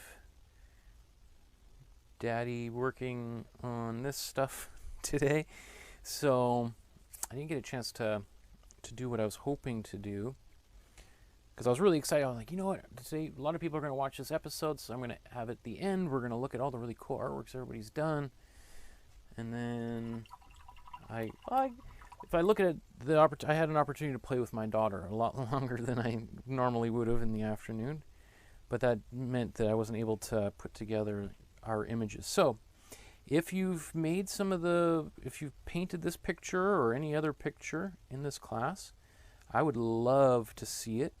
I would love it if you sent me, I'm just going to paint this up here. I need to put a little too much yellow on there so you can't really see it too well, but it'll allow me to brush a little bit of the same color back out here. So please send me your images. You can email, or not email, but you can send them to me via Instagram or Twitter or Facebook. You can tag me in your messages rather than sending them to me. Like if you make a post, just tag me in there. All the links to my social media are below in the image description.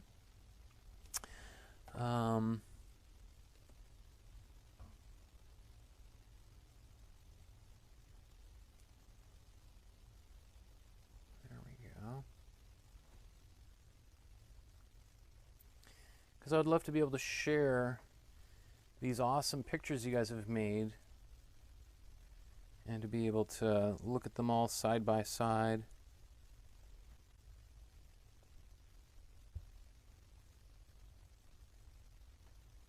And maybe our daughter will be a little more cooperative. Excuse me. Give me a little more time.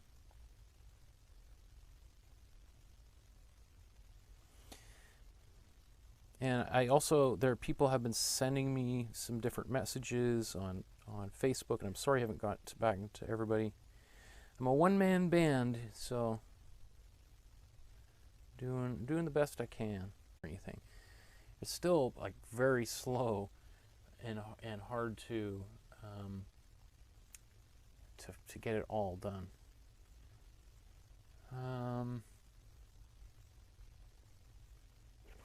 I'm going to put a little bit of some of the blue that's in the sky just down here, just so that light is going to be kind of casting down onto this. So, and then I think I'll be done. So this is because I don't have really a lot of this. There we go. This blue here, which is just my warm ultramarine blue with some white.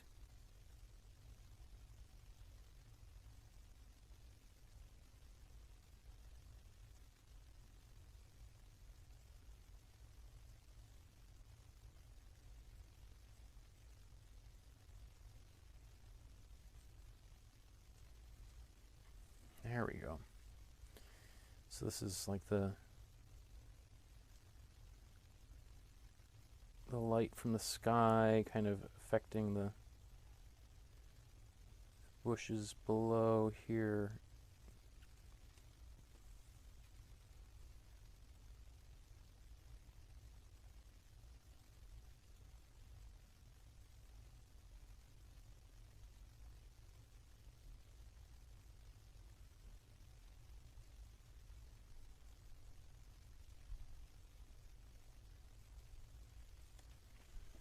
Some on this side too.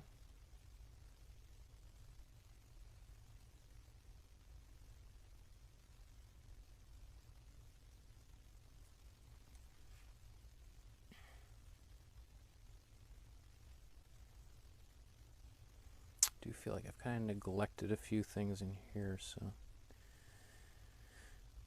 Oh, it's always like, oh, I'm almost done, and then, oh, yeah, I gotta do that. Oh, give me a second, I gotta work on that now. The life of a painter.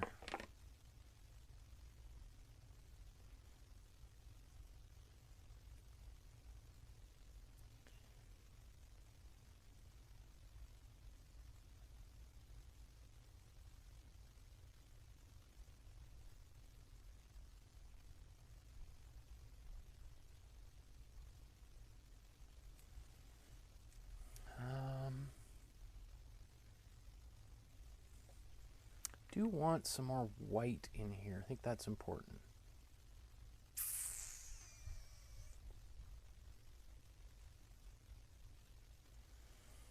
Like I'm just that little bit of that blue with some white on there, I think really helped bring some of these lights back down onto this surface, which makes me really happy.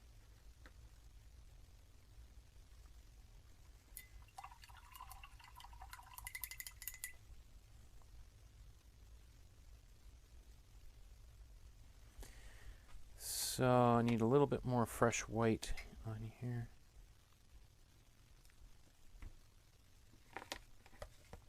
So I just took white right out of the tube. Get that on my freshly cleaned brush. And then I'm just going to put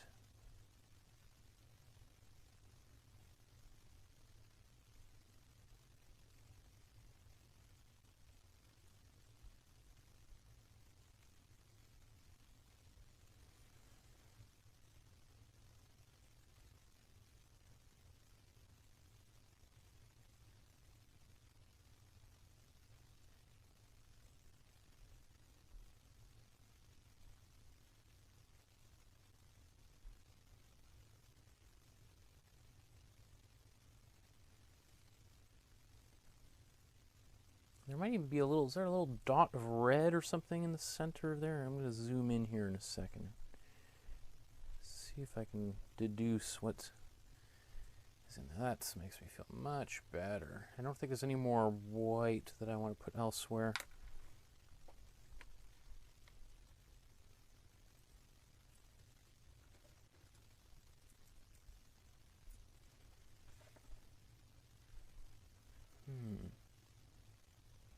I eliminated this one.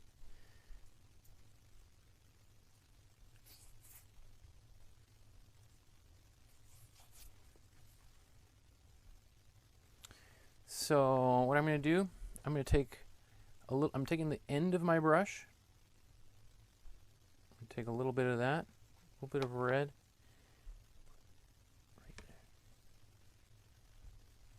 Right there. There you go.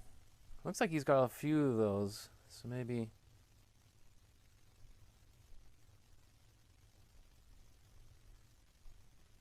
Right, so I'm just using the opposite end of my brush because it's got a nice little point on it, right?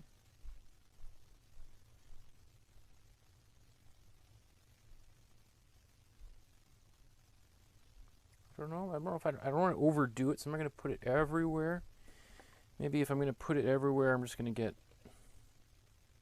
something slightly different on there. So I got a little purpley bit.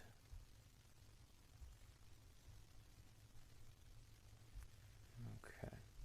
I'm not sure exactly how I feel about all of that, but okay.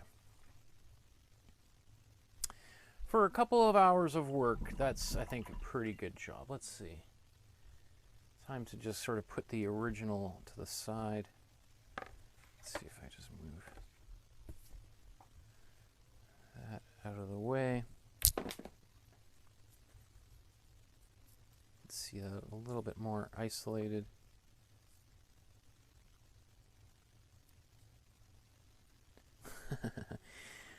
Okay. So this painting, I'm going to sign it here. Just going to flip it over carefully. Grab my pencil.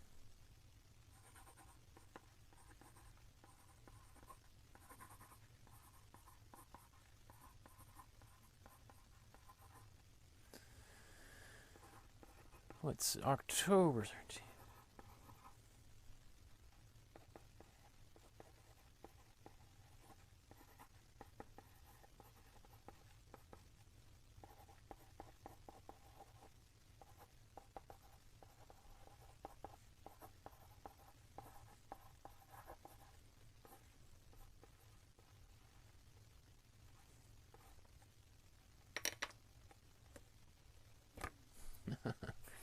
There we go.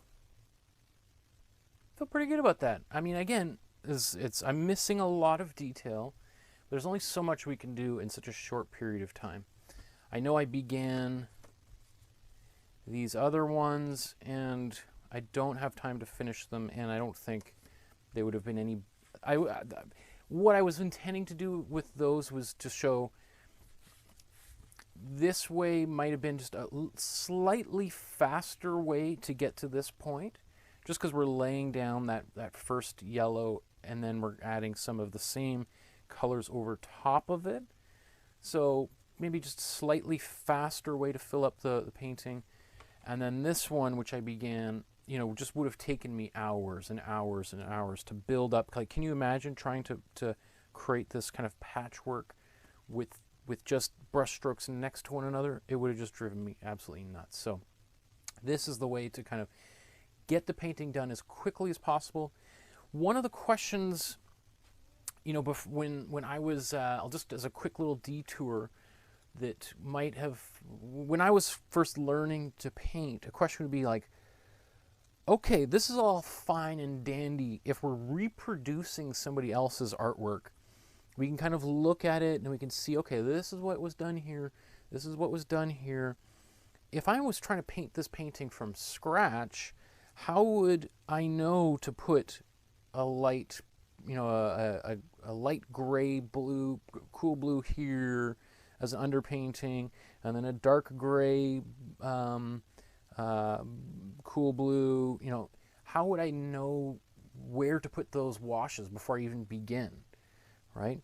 Great question. Really great question.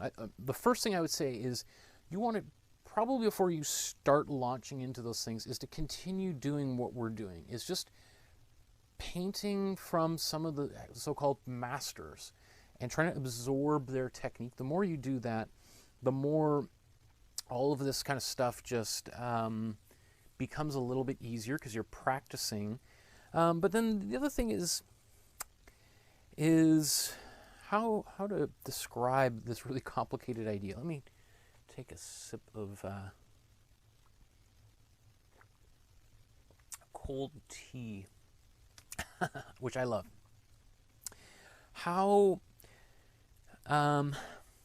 Well, if I was painting this painting outside and I had 2 hours, what I would probably do is I would maybe start with just one solid color in the background, and that would be probably a yellow or a red, depending on what I'm doing. But for the most part, that's probably what I would be doing and we're going to do paintings like this in the future. So you're like, wait, I gotta get my pen somewhere.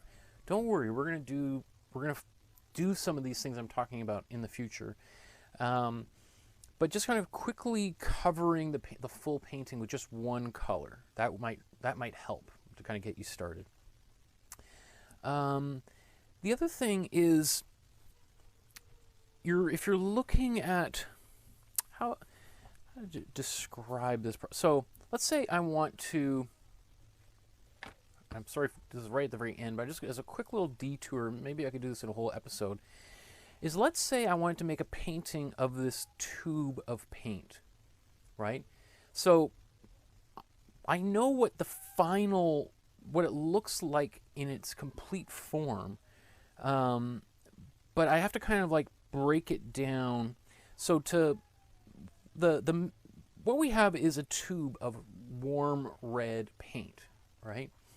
And this color is what we would call like the local color, right? So that warm red is like, you know, if we're painting this tube, right, we see that color here, but then we've got like the highlights here.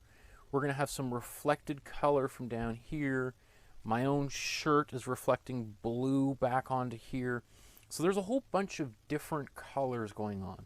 So one of the first things you may want to do is lay down like the local color. So just painting this whole tube, you know, if this is on a piece of paper, painting the whole tube the local color, and then painting your highlights and your shadows on top of it. Right, kind of like what we did with last week's painting, right? So when we have this cat that's kind of orange, is we put down that orange local color, and then we can put in the darker stripes, and then we can go even some lighter oranges over top of that. So that might be one strategy. But again, we'll talk about this as we go, but you know, I'm not going to complain with that. Good couple hours. So if you've made this painting, I would so much love to see your paintings. No matter how good or bad you actually think it is, I'm sure it's way better than you think it is. And even then, it's way better than you know, anyone who's doesn't have the courage to make the painting themselves, right? So just the act of doing it is huge learning experience, right? This would be a huge achievement, just getting to the finish line. Whether you get the fastest, you know, score or whatever is irrelevant. Just getting this done is a big deal. And I would love to be able to show people all of the paintings that resulted. So please send me your images. If you enjoyed this and you want to let other people know about how awesome this class is, please share it on your social media, Facebook, Instagram, Twitter, Snapchat, whatever else, Yelp maybe, I don't know. And then there's a PayPal link below if you'd like to send me a small or large PayPal donation. That's something I was going to acknowledge people today for as well, and I just didn't have time, but next class, if I'll just boot up, is, I forgot what I'm so focused. Oh, okay. So next class we're going to talk about Giorgio Morandi, probably the king of the still life, of modernist still life painting. So we're really going to talk about grays and how we can really use those grays, kind of like we did a little bit in here. And when you think of Van Gogh, you probably didn't think there'd be any gray at all, when we actually mixed a lot of gray in this painting. And that's what makes these big bright areas pop, right? Anyway, we'll talk a lot about how to paint a still life next class. So until we meet again, have yourself a wonderful rest of your evening, morning, afternoon, wherever you are on planet Earth. And I think that's all I got to say. So we'll see you guys.